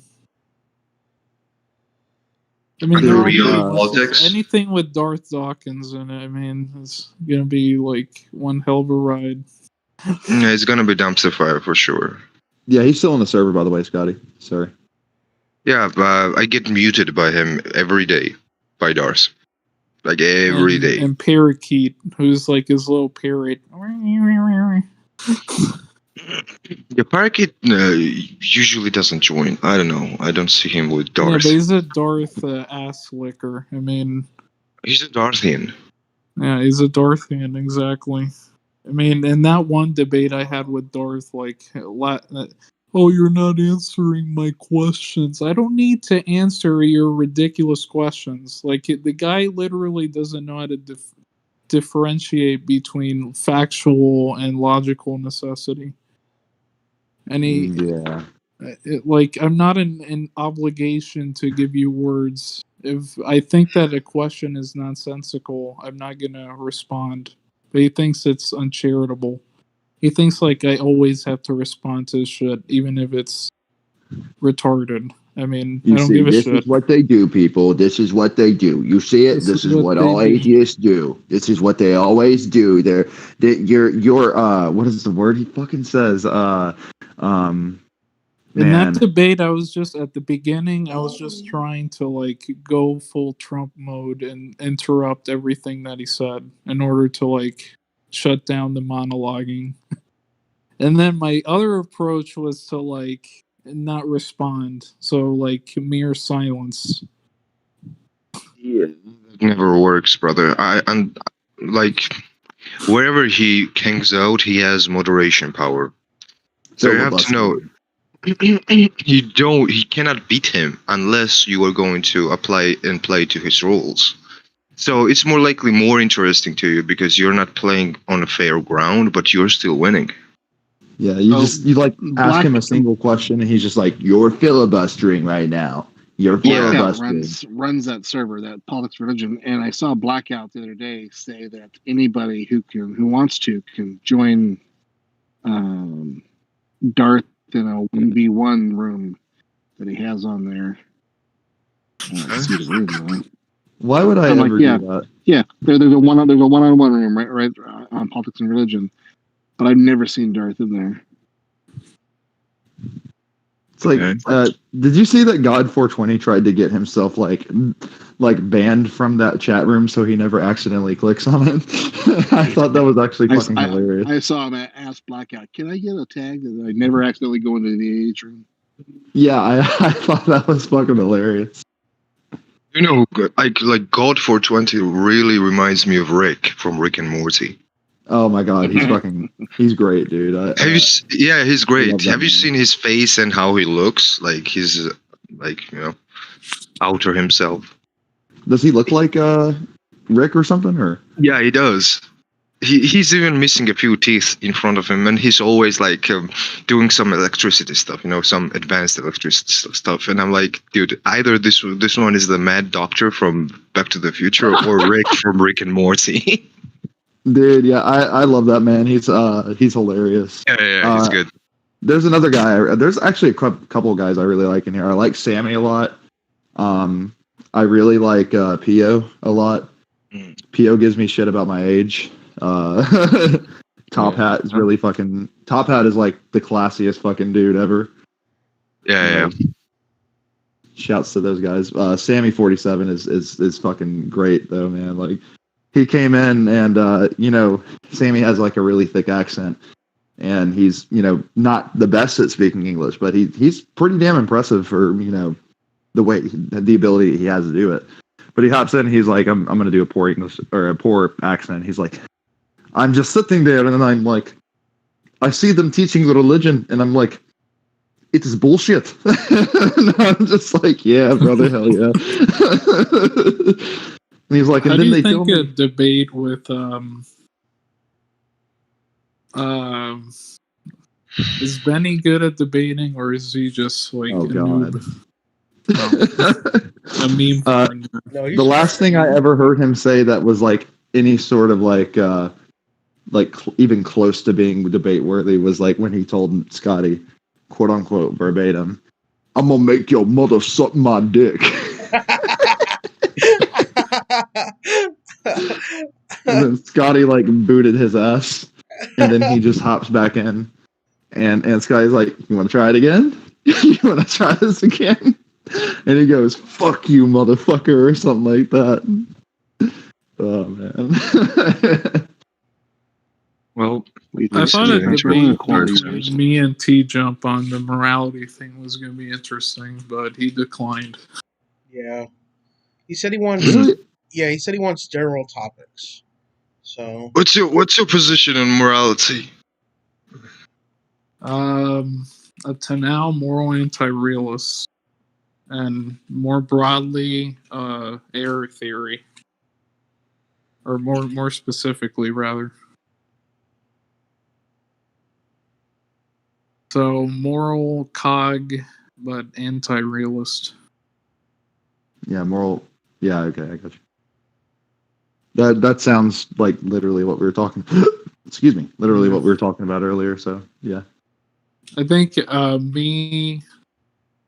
feel like Chris should have done, to go back to the whole like pre-sub thing. I think he should have like. I know he debated George on here, but that wasn't like recorded. At least I would have liked if he had like 2 prep debates before his like debate with TJump, but they were like recorded, so he like could go back and see like what are some of the things that he could learn for his epistemology on. Because that's a good way to prepare for debates, just like reviewing past recorded debates that you've had with other people and then just fixing those errors and then coming into the new debate fresh and ready, so to speak. Yeah, I actually think unfortunately, that brother, probably- precepts are never never discussing epistemology, right? They are always on the metaphysical side. Always, if you're going to go on epistemological side, they will return you to ontology or metaphysics or whatever. Yeah, I was gonna say I think that Tom's performance in that debate is actually probably one of my favorites that he's done. And I think that watching that debate is actually probably like really good for generally anybody in the server, because the way Tom handled that debate, like he seemed like he was just in like full control the entire time of how the conversation was going. He was. And the fact that he was eating and debating at the same time was kind of fucking. But he dodges many questions. Like if you see like TJump, like he literally dodges a lot of questions,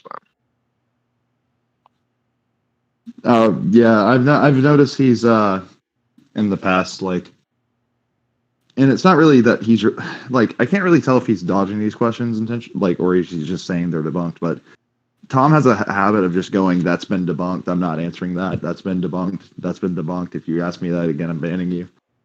Like he did that actually a couple of weeks ago in Q&A. Not that I really give a shit, because if Are you talking about that one guy who was being a dumbass asking about the Kojito when he was explaining the Kojito like 10 times to him and he just kept repeating? I don't remember exactly what it was, but it's some happened a few guy times. Kojito rather than just making a sentence about one's experience, and then like TJump's like, no, dumbass, say that one more time and I'm gonna kick you. That was in a Q&A. Yeah, that's not a really good manner, in a discussion. But basically, he's like staying there for one reason only, right? To make you actually say something that will be against you, right? And if you're going to move away from it, then it's kind of obvious that you don't have answers to that question as well. You understand what I'm saying?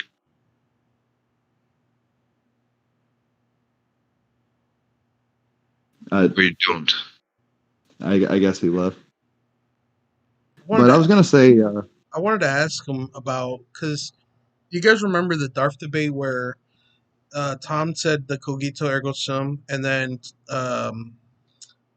Darth said we need context. I wanted to ask Grandmaster Brian if what he thought about that. we need context.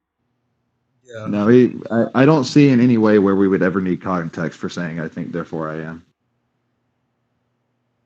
Unless he's like trying to ask whether we know this experience is actually like the way it is or a hallucination.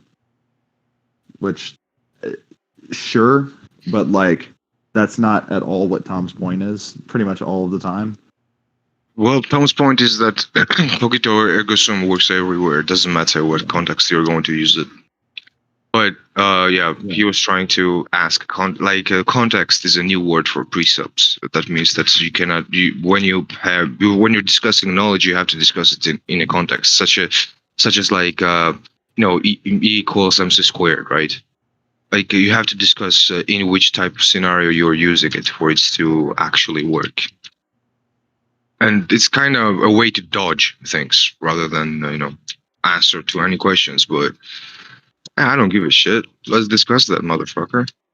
Yeah, it's really irritating because like it feels like half the time because even I think Chris recognized this earlier when he was talking to TJump, is that half the time the way that they use terminology is out of its like normal usage or out of its colloquial usage, basically. So like when they use logic, they define logic in a way that's not necessarily the same as the way that we do. So it provides a lot of like ways for the conversation to go nowhere until we get to the point of where we reach an agreement. But it seems like their epistemology is laid out in such a way to where we can never really reach an agreement as to like what logic really is. So I don't know. Yeah. Sure. Well, it's a slippery slope, like to go down to not a fallacy. It's a slippery slope, as in, if you're going down on a let's say laws of logic in your God's world, you have to like. Can you assume position of theist right now? I'm gonna show you something. Like, okay, I'm gonna ask, like, is your God a logical creature? Yeah. So that by definition means that your God actually conforms to laws of logic, right? Okay, I'll give you the theistic response to that. Sure. Is that I've heard the same thing. And what you're going to say is a valid question, but their response is usually something of that logic is something that can be dependent, but also be a property. So that what they're going to say is that's not what I asked. That's not what I asked, unfortunately. what I asked here is that does your God conform to laws of logic? Well, they're just what I'm trying to say is that they're just going to say that God is like logic is a property of God. They're just going to say that God is logic in that sense. Yeah, sure. Like, so he does conform to laws of logic, right? I mean, yeah. I'll just say Okay, that. Yeah. that's not the classic like theistic answer, but sure.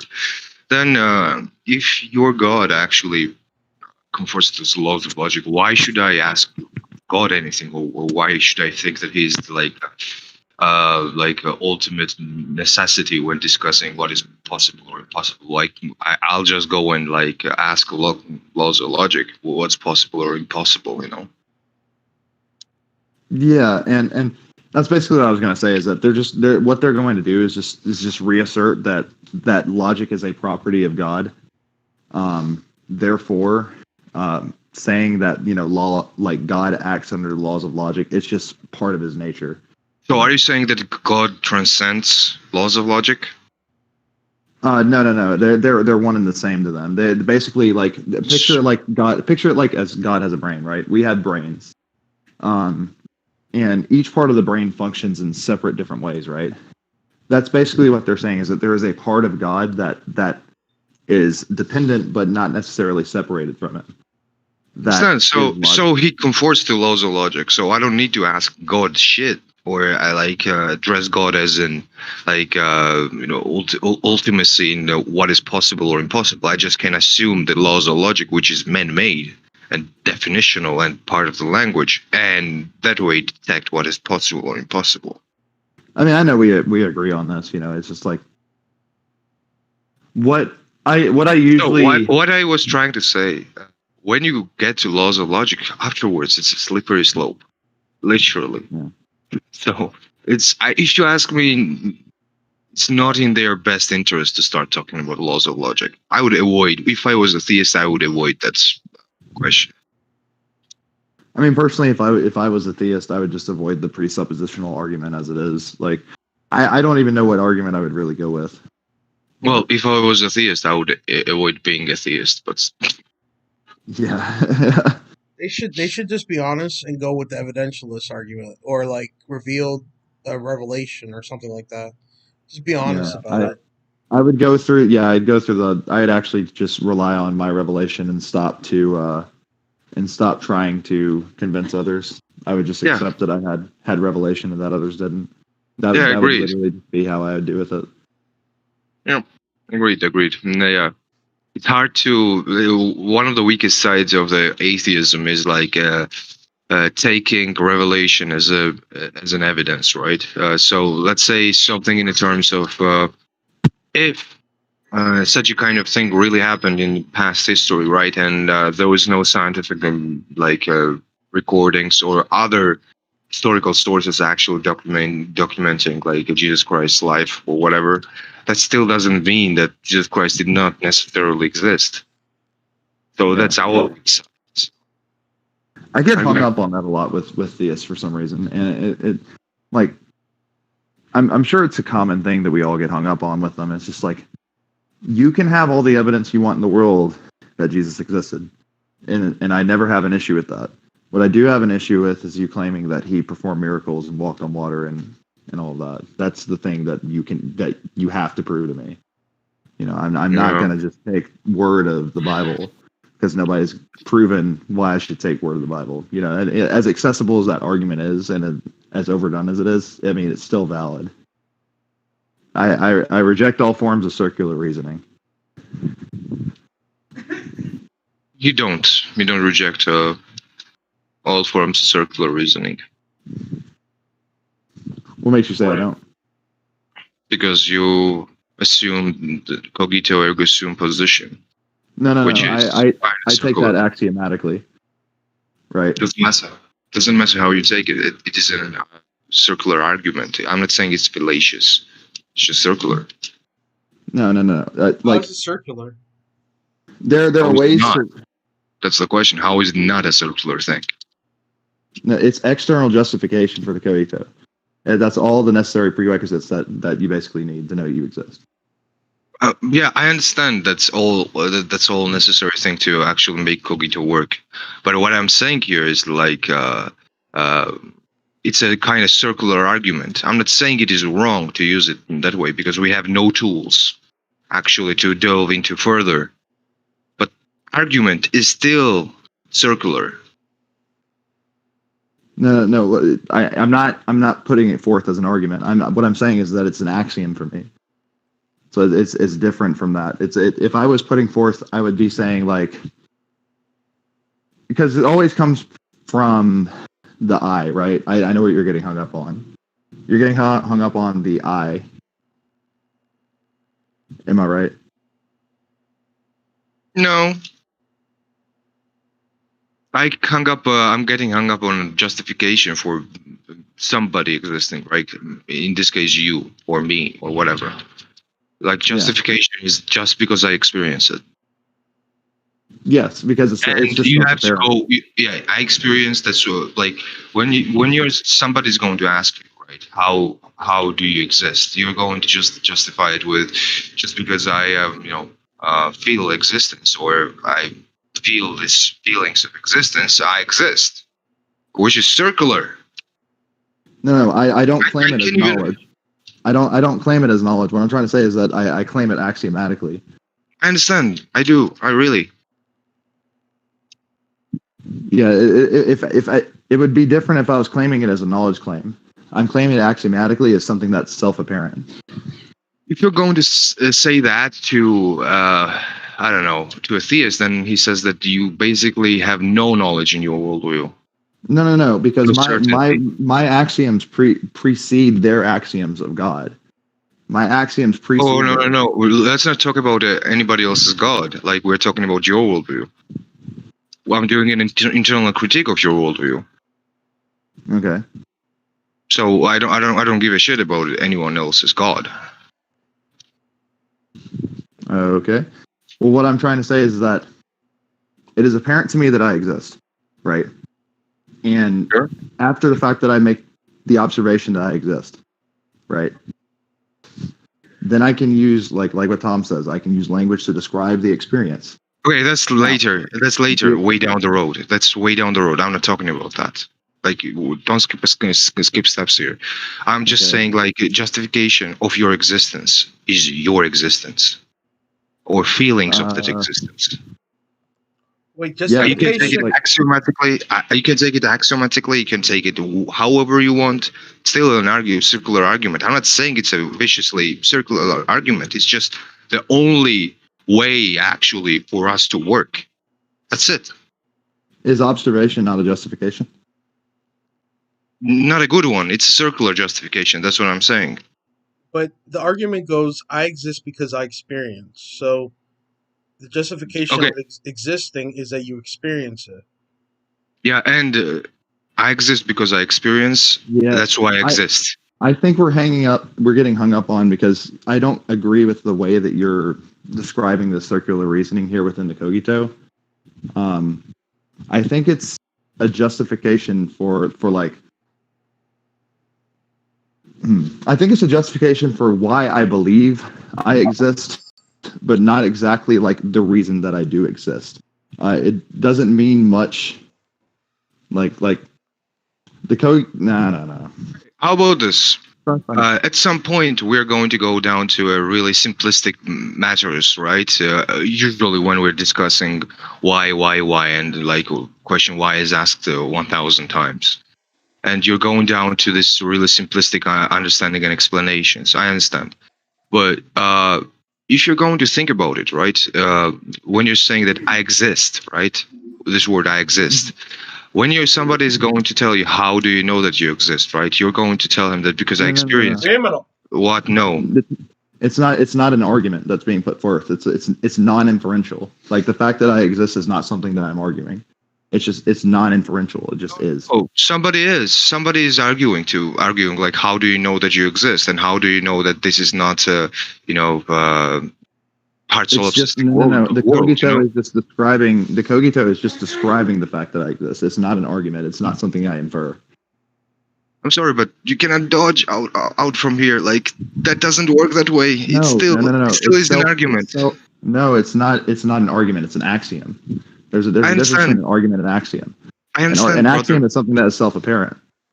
Brother, I understand, but still, it's a dodgy, slippery way from there. You understand? Like it's really does not work that way. Hey, I'm sorry.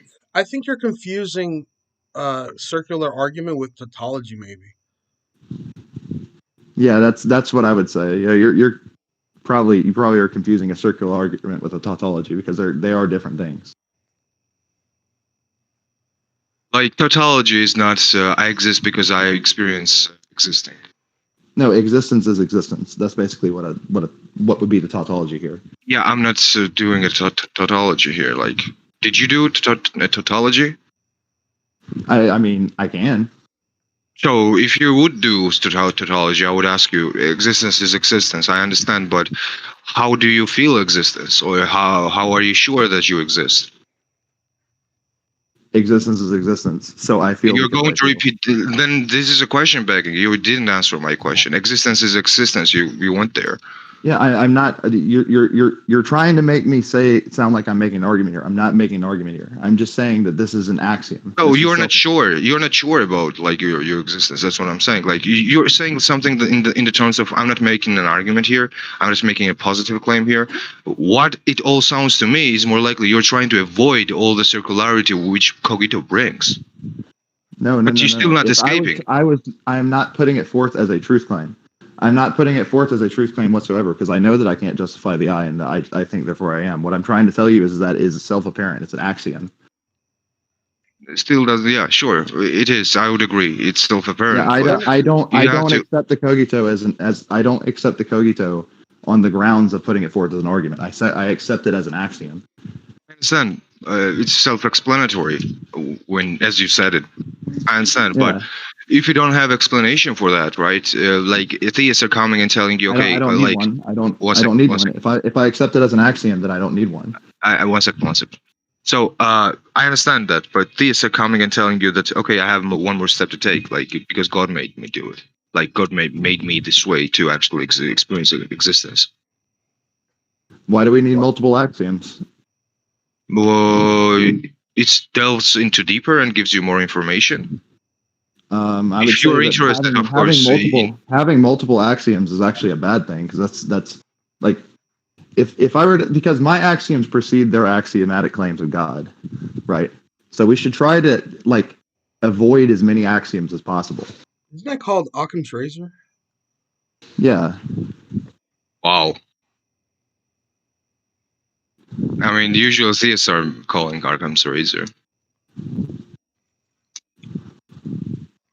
No, I'm just saying. I think that's what it's called. Ah, okay. Yeah. Yeah, that's still, man. I don't know.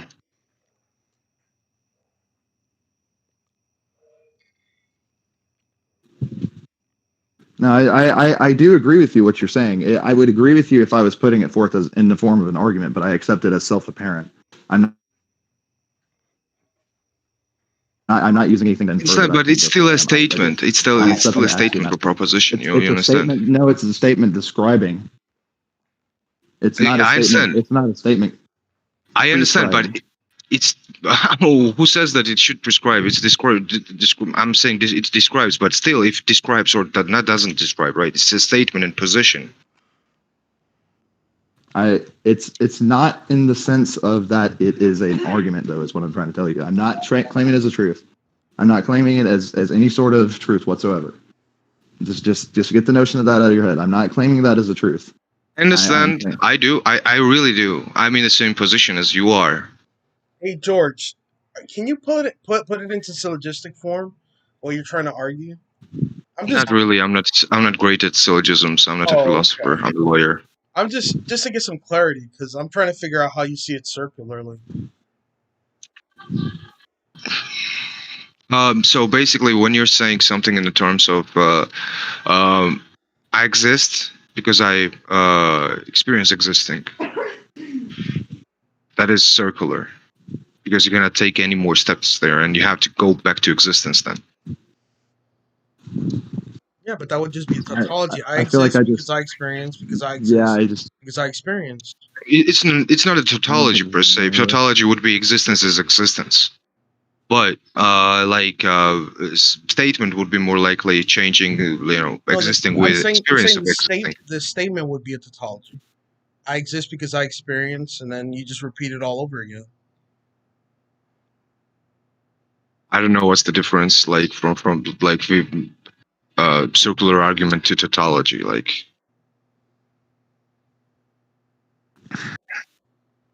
We need Big Brain Tom in here to explain it. no, I'm tired. I'm tired of debate. I've been debating all fucking day.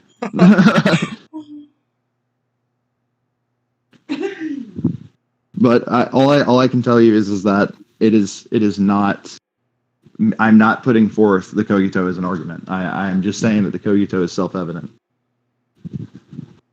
and I'm not using anything to infer that whatsoever. okay, whatever, sure, as you wish, brother.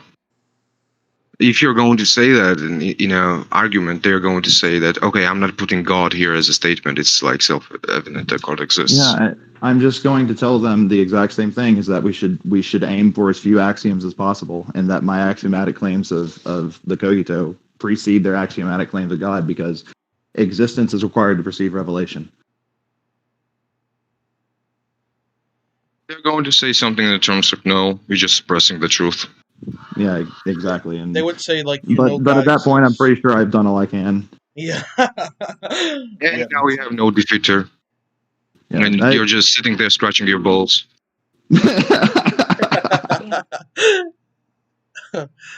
Yeah. Well, what if you ask them, how do you know God exists? Huh? Bro, I'm not making a truth claim here. You understand? I'm making a self-evidentiary claim. Yeah. Sorry, brother. You cannot touch it. It's self-evidentiary. You cannot touch it. Yeah, but what I'm going to sell them is every time is that they share my axioms unless they want to refute the cogito.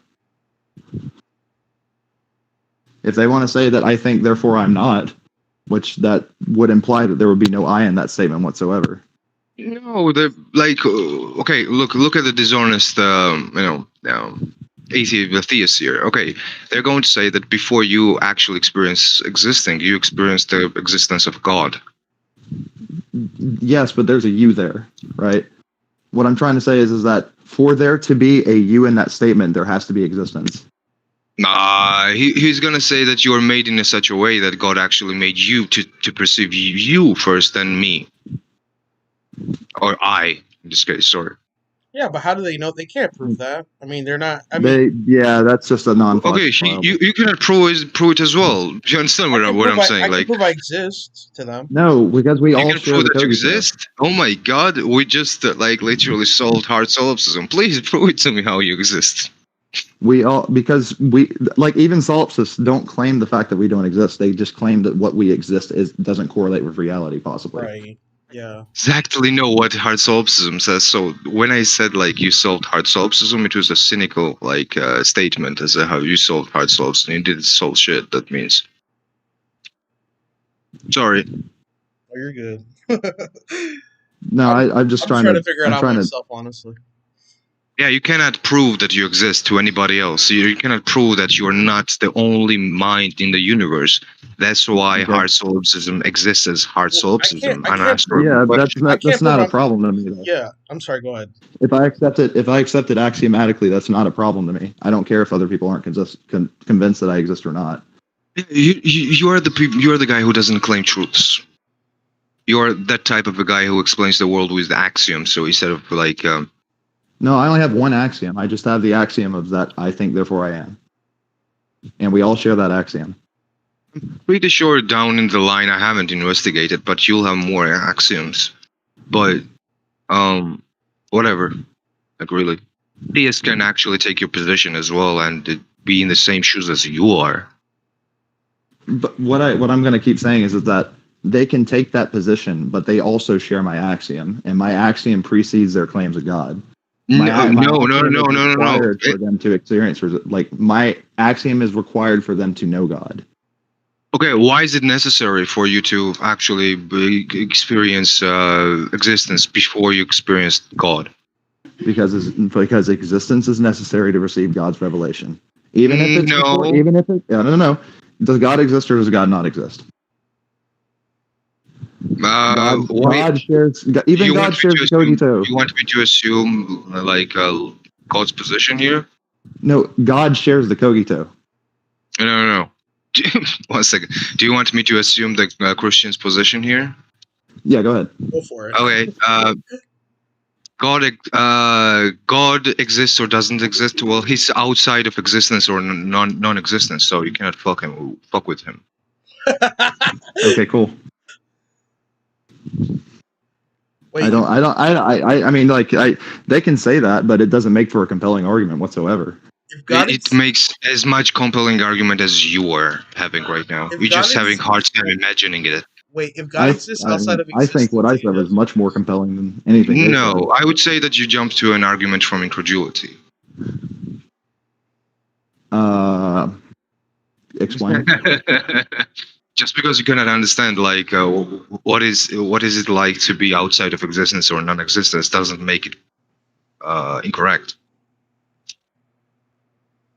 And do they have any way of testing or verifying this?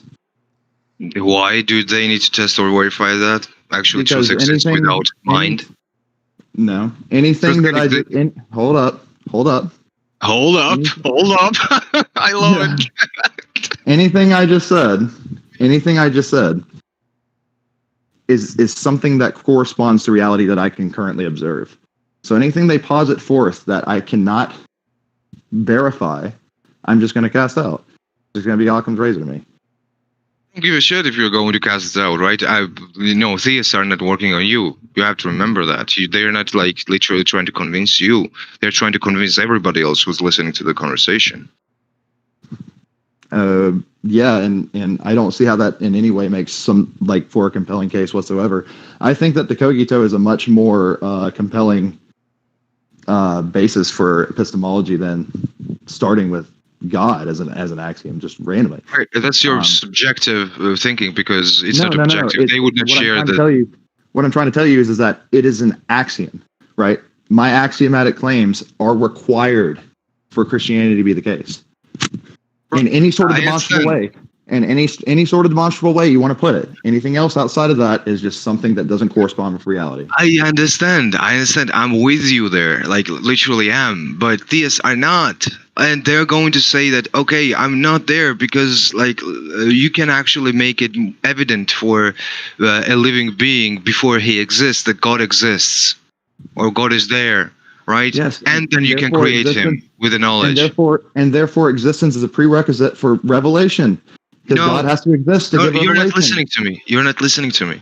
So before he makes you a God, before he makes you makes you existing, he can put the knowledge like automatically in there that God exists at first, and then start, let's say, laying down other information such as you exist or whatever. Okay, this is just they will bring up a constitution and let's say civil law. Okay. Hold up. No. You hold up 1 second. They will bring like a constitution and civil law analogy, as in you can actually lay down a civil law before you lay down constitution. Also, 1 second, let me finish. So they are going to lay down civil law before you can actually lay down a civil law before you lay down constitution, because as everybody understands, constitution is something that every other law can derive from. But if you don't have a constitution first, you can actually have a civil law first, and it can be perfectly legal. Okay, so any of that second part, I don't really. That's not relevant to me right now. What I'm going to go forward is what you said, is that you can put law into my head, right? Okay, so for you to put law into my head, what has to be there for me to receive law? No, I'm not saying that. I'm saying that you can put down law. Like, imagine you're creating a country, right?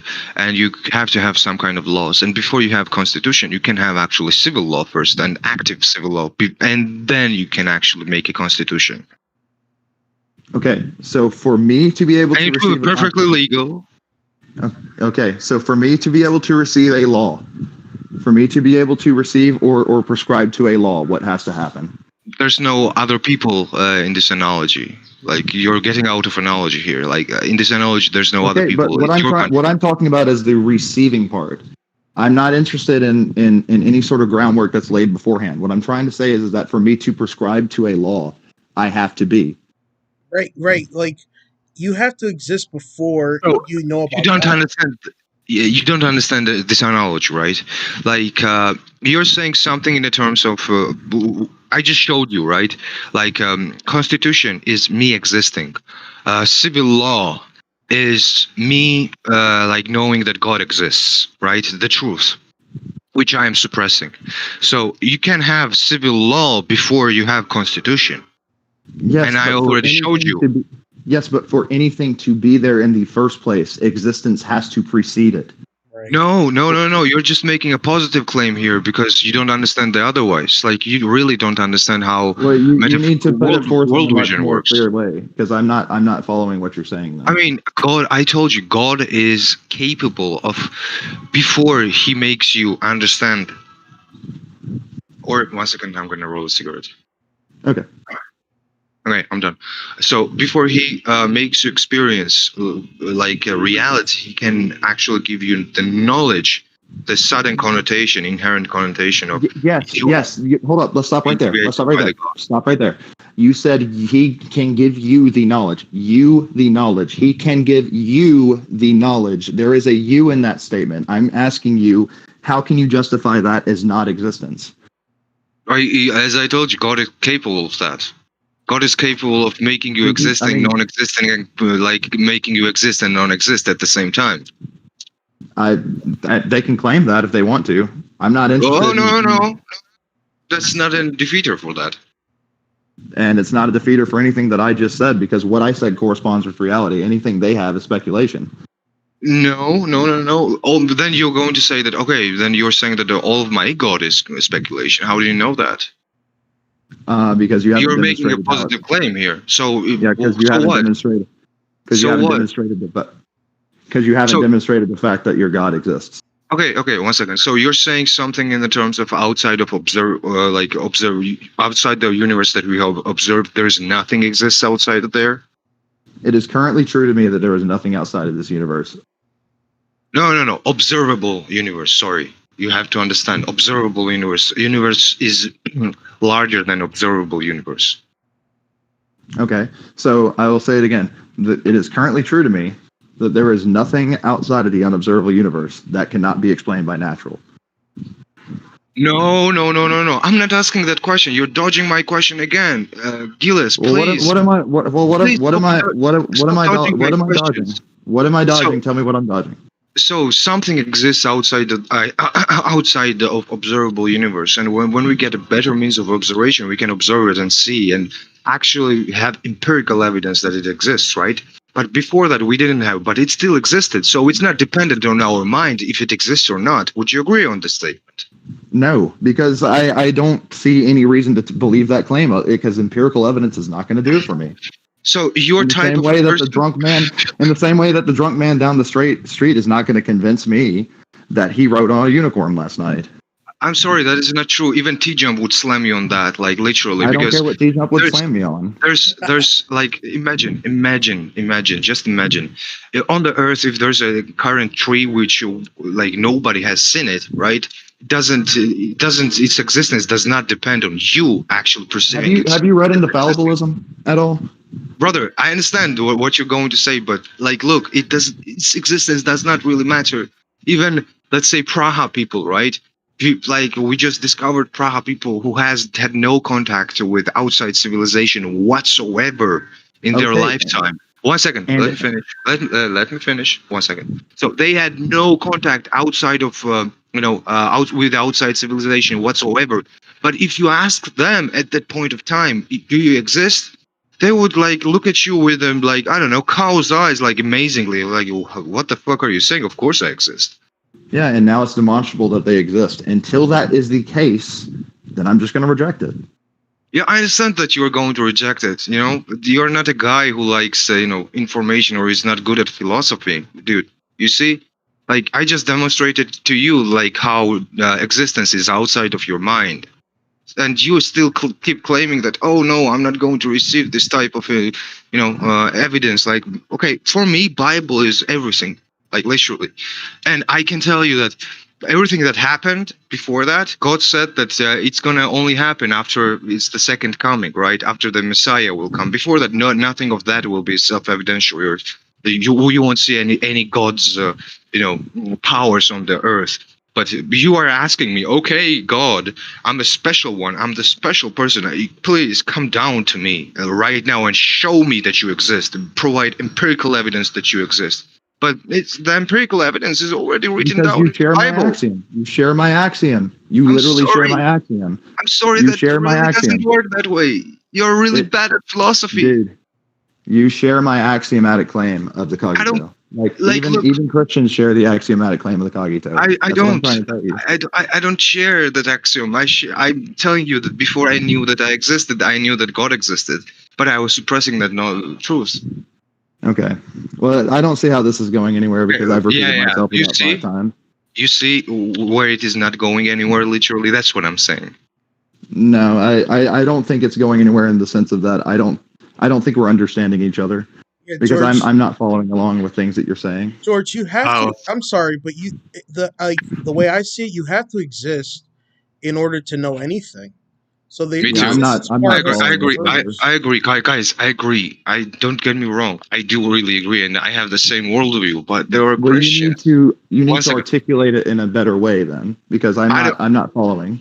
If I we're don't having a need to. disconnect, Look, as you're claiming that you don't need any more explanation that you exist because you feel like existing, or like existence is its own or justifier or self-evidentiary. I'm telling you that the God knowledge itself is self-evidentiary. You're just suppressing it, and I'm telling you that that comes before you feel that you exist. you're Like, and not. that's See, not we me keep getting saying. hung Like, up I've on this. seen. We keep getting hung up on this one part, and I'm not going to leave this one part. I'm just going to keep saying it. I'm going to keep telling you that my axioms precede their own, and they share my axioms. Christians share the cogito. I understand, but at the end of the day, when other people are hearing our conversation, what they're saying is like, okay, this guy's not moving ahead. Like you guys have both the same, arguments, like same strength arguments. It's No, just that I'm insulting you more. no, pointing out the fact that we have both the same common ground and that they have added something that they cannot justify whatsoever besides Occam's razor is literally the most compelling thing that I think I could say in this case. Yeah, sure, It's whatever. like what Tom said. Everything's a cool theory till you prove it. Yeah, sure. But other than that, I don't know if I have really anything else to say because I think we're just going to go in circles. Yep.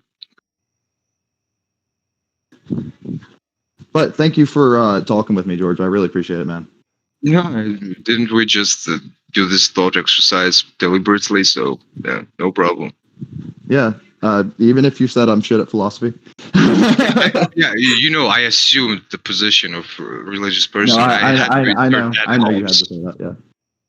I know Uh, it was a. I would actually really enjoy doing this more often. If you, can I shoot you a friend request and we do this more often? Or I'm sure, already why friends with not? you on here. Yeah, never mind. Are we? Yeah, we're already friends on here. My bad. Okay, that's good. And Yeah, guess that was probably one of my favorite discussions I've ever had. guess what? I'm recording it, so you'll be able to see it on YouTube. What? Bro, come on. Yeah. What the fuck? I'm not a theist, motherfucker. No. Now everyone's gonna think you're a theist, George. No, No. it's fine. I would I'm really self conscious also, so it's like Oh my god. Dude, don't upload it, please. Like, everybody's gonna think that I'm a theist. I'm like, that's kind of, I don't know. Well, I've been That's an recording all insult. night. That's an insult to me, man. Like, literally. Don't worry, no one's gonna think you're a thief. And if they do, then you could just agree with them. That's fine.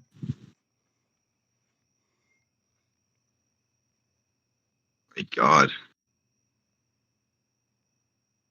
No, man, it's not the well. To be fair, I'll say this much: there's like only like 3 people subscribed to the channel right now, and like only like around like 10 views per video. So it's like I don't think it's gonna go viral or anything like that. You're saying that he's like literally hunting for content. Oh yeah, I don't think that that's gonna do like I don't think anybody's gonna, you know. Yeah, you're fine. I'm just trying to record as many of these conversations as possible. Put them up on YouTube. Well, I think the conversation that we just had was actually really good, and I think you did a wonderful job. And you know, I know that it got a little heated, but I think that was intentional. Yeah, that was intentional. So I'm That sorry. was really no, you're fine. I actually really enjoyed it. Like I said, I think we need to do that more often because that was probably like right up my alley. What I need. Okay. Sure. Do it later, whenever you want. Just hit me up. Yeah. So I have a question. Have you guys heard of Muhammad the Prophet? Oh yes, he's my prophet, bro. He's my prophet. He's your prophet. Yeah. Alhamdulillah.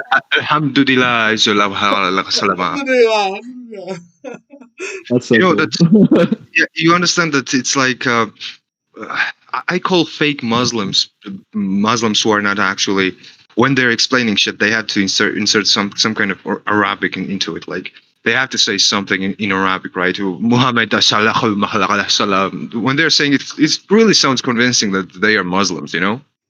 Yeah. But when they are not, it's like okay, it's the fake Muslim here. Yeah, I've been watching Muslims versus Christians lately on YouTube. Kind of interesting. Mhm. Like one of the things that the Muslims brought up was how can there be a God that's a human, you know? And they go really into detail about it, like having limits and things like that. Like putting limitations on like a like a God. What do you guys Sure. think about that? Limitations? Well, if you ask me, when they're deferred, when they're talking about God's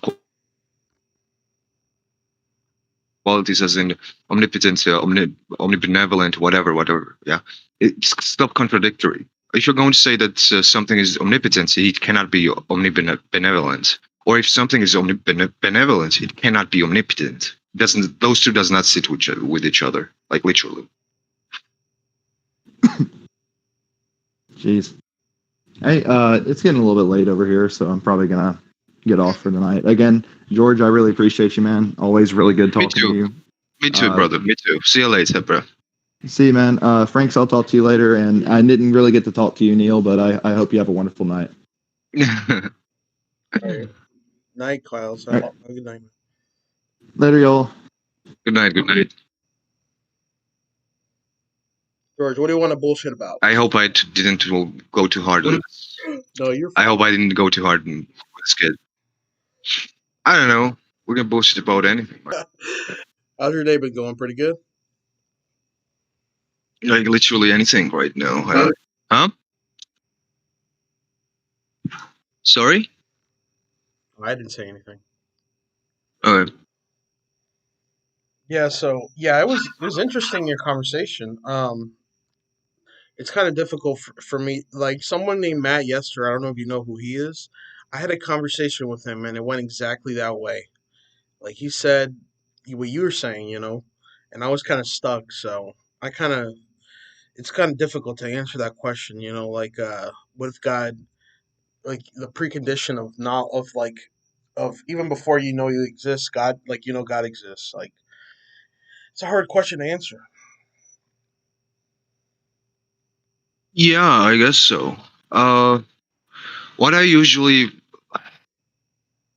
when I'm usually like thinking about what they're saying or what they're doing is like I'm trying to look at the whole conversation from a chess player's point of view. Do you understand what I'm saying? Like from the top side when I see everything. So what they're doing is more likely that okay, just because my worldview doesn't have this, to Quay, your worldview doesn't have this. Just because my worldview doesn't have this, to go away, your worldview doesn't have this. But look, I'm making a huge presupposition about God, and I don't need to make any other presupposition because everything is included in there. Right. And you have to make more presuppositions than me. What presuppositions would an atheist have to make, you think? Usually nothing, but they're claiming that we are making. Right. Because I wouldn't So let's say, need to make any presuppositions. so let's say about me existing, right? And it's self-evidentiary. They will say that okay, that's a presupposition. And then you can argue about it and waste like 2 hours, but at the end of the day, they will just say that you are making a presupposition. I know it's going to be nasty, it's going to be deceitful, whatever. But yeah. Yeah.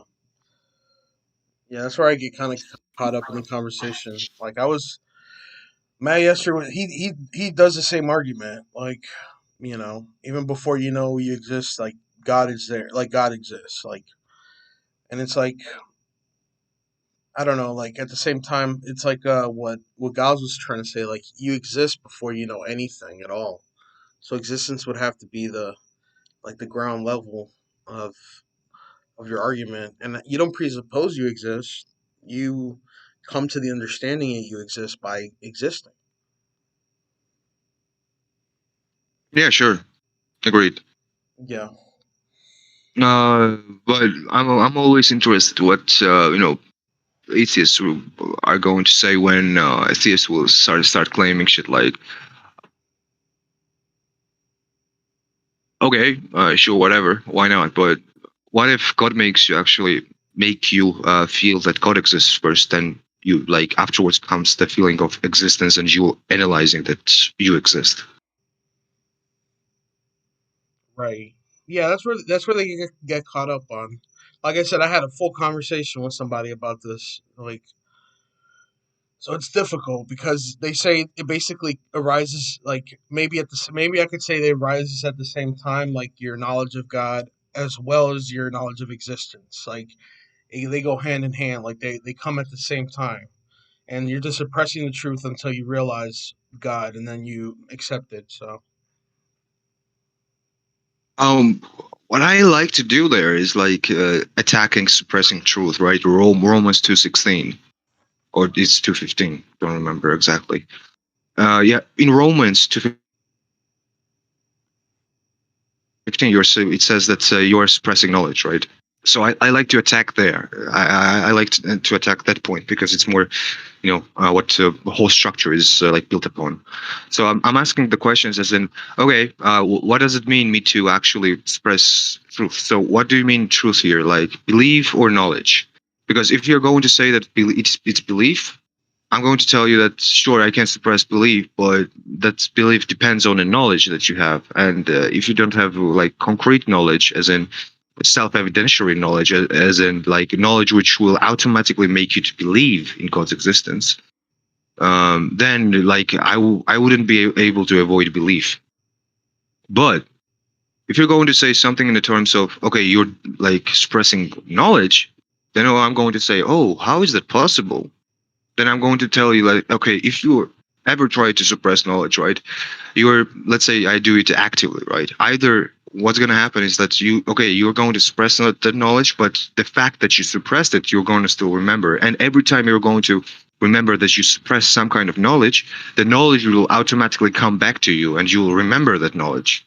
But if you're saying that, okay, you suppress the knowledge and the fact that you suppress that knowledge together, then that's kind of bullshit because you're not suppressing the fact that you suppressed knowledge. Do you understand? yeah, I do. So yeah, you're right. The fact, like, so you're saying like, so suppressing the fact that you like knowledge, like you can't. Are you saying is it impossible to suppress knowledge in a certain way? Yeah, yeah. Yeah, I'm yeah, saying that it's impossible. It's impossible to suppress knowledge. yeah. You Because cannot suppress. You can forget the knowledge, but knowledge would every come time back you're to you, and you yes, would know it. So it would be impossible for you to suppress it in that way. Yes. Yeah, you're right. And if somebody's going to argue that's yeah, no, then if somebody's going to argue that okay, you might have a imperfect recollection, you're going to say no, I have perfect recollection, and the only way left is like to insult you and tell you that you are a liar. And whenever they do that, game's over. Yeah. I No, you're won. right. And so that's a horrible way to go about it, honestly. If you were trying to prove God and saying you're just suppressing the truth, I would be like, well, yeah, I'm not really suppressing anything. you know? Yep. Yeah. All right, George, I'm out. So Yeah. I'm gonna stop recording this and go to sleep. So, Now I'm gonna switch to politics and religion, I guess. ooh, hey, if you could find anybody that wants to talk, bring them in. That's I. that's what I always try Huh? to do. I always try to bring people in to this server, but it's so difficult because they don't like they think it's an echo chamber. I think I don't know. If you look, the hard thing is that this room has no representation. So most of the times I prefer hanging out here than hanging out in the politics and religion channel, right?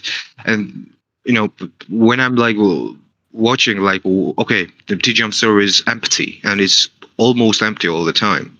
There's no representation here. Right. You understand what I'm saying? Yeah, I know. You're right. Yeah, we should definitely have more. But it's like I don't know. I don't know if I'm interesting enough to be like a representation. Like we need somebody who's like really good at philosophy or really good at or science or somebody that like I can understand a topic and really get into it, conversing, and because I know like some stuff, but I don't know everything. So I would like I feel like I would get stumped by the theists if they came in. They're really good. Yeah, it's possible. It's possible, but it's good for you as well. Like you're not going to get better unless you play against harder opponents. Right? Yeah, you're right. That's the rule of life. Yeah, there was I went into politics and religion, and I was in there with God 420, and we were trying to talk about decriminalizing drugs and stuff. And so we got into a conversation with someone who said that would be immoral or whatever. So what do you think about decriminalization of drugs? I think some drugs has to be decriminalized. Drugs as in weed, like drugs that do not hurt you as much as other drugs do, because we have seen that we decriminalized other substances as well, such as alcohol, which can be quite worse than weed. But Do you think if you ask, do you think that sorry, if I'm sorry, but let me just cut you off and then you can get back to it. Do you think yeah, that um if we decriminalize drugs, like people will be more prone to actually use the drugs because they're decriminalized, or do you think that such as hard drugs. yeah, like hard drugs like Oh heroin, yes, ecstasy? Okay, yeah, I'm pretty sure it's gonna happen that way. but It's the same as in like okay, have you ever heard of pizza on 29th Street? It's so best, like it's the best thing ever. It's like the tastiest food that you have ever tried, right, and you can actually make it like in drug, right? Okay, why the fuck are you doing I don't know, weed when you can actually do heroin and have a better high? Let's say snort a heroin or shoot or whatever. And the shooting doesn't sound that good. Like snort a heroin or cocaine or whatever. Yeah, I don't think it's gonna lead to something good. And I'm a lawyer. right, okay. So yeah, you definitely know what you're talking about.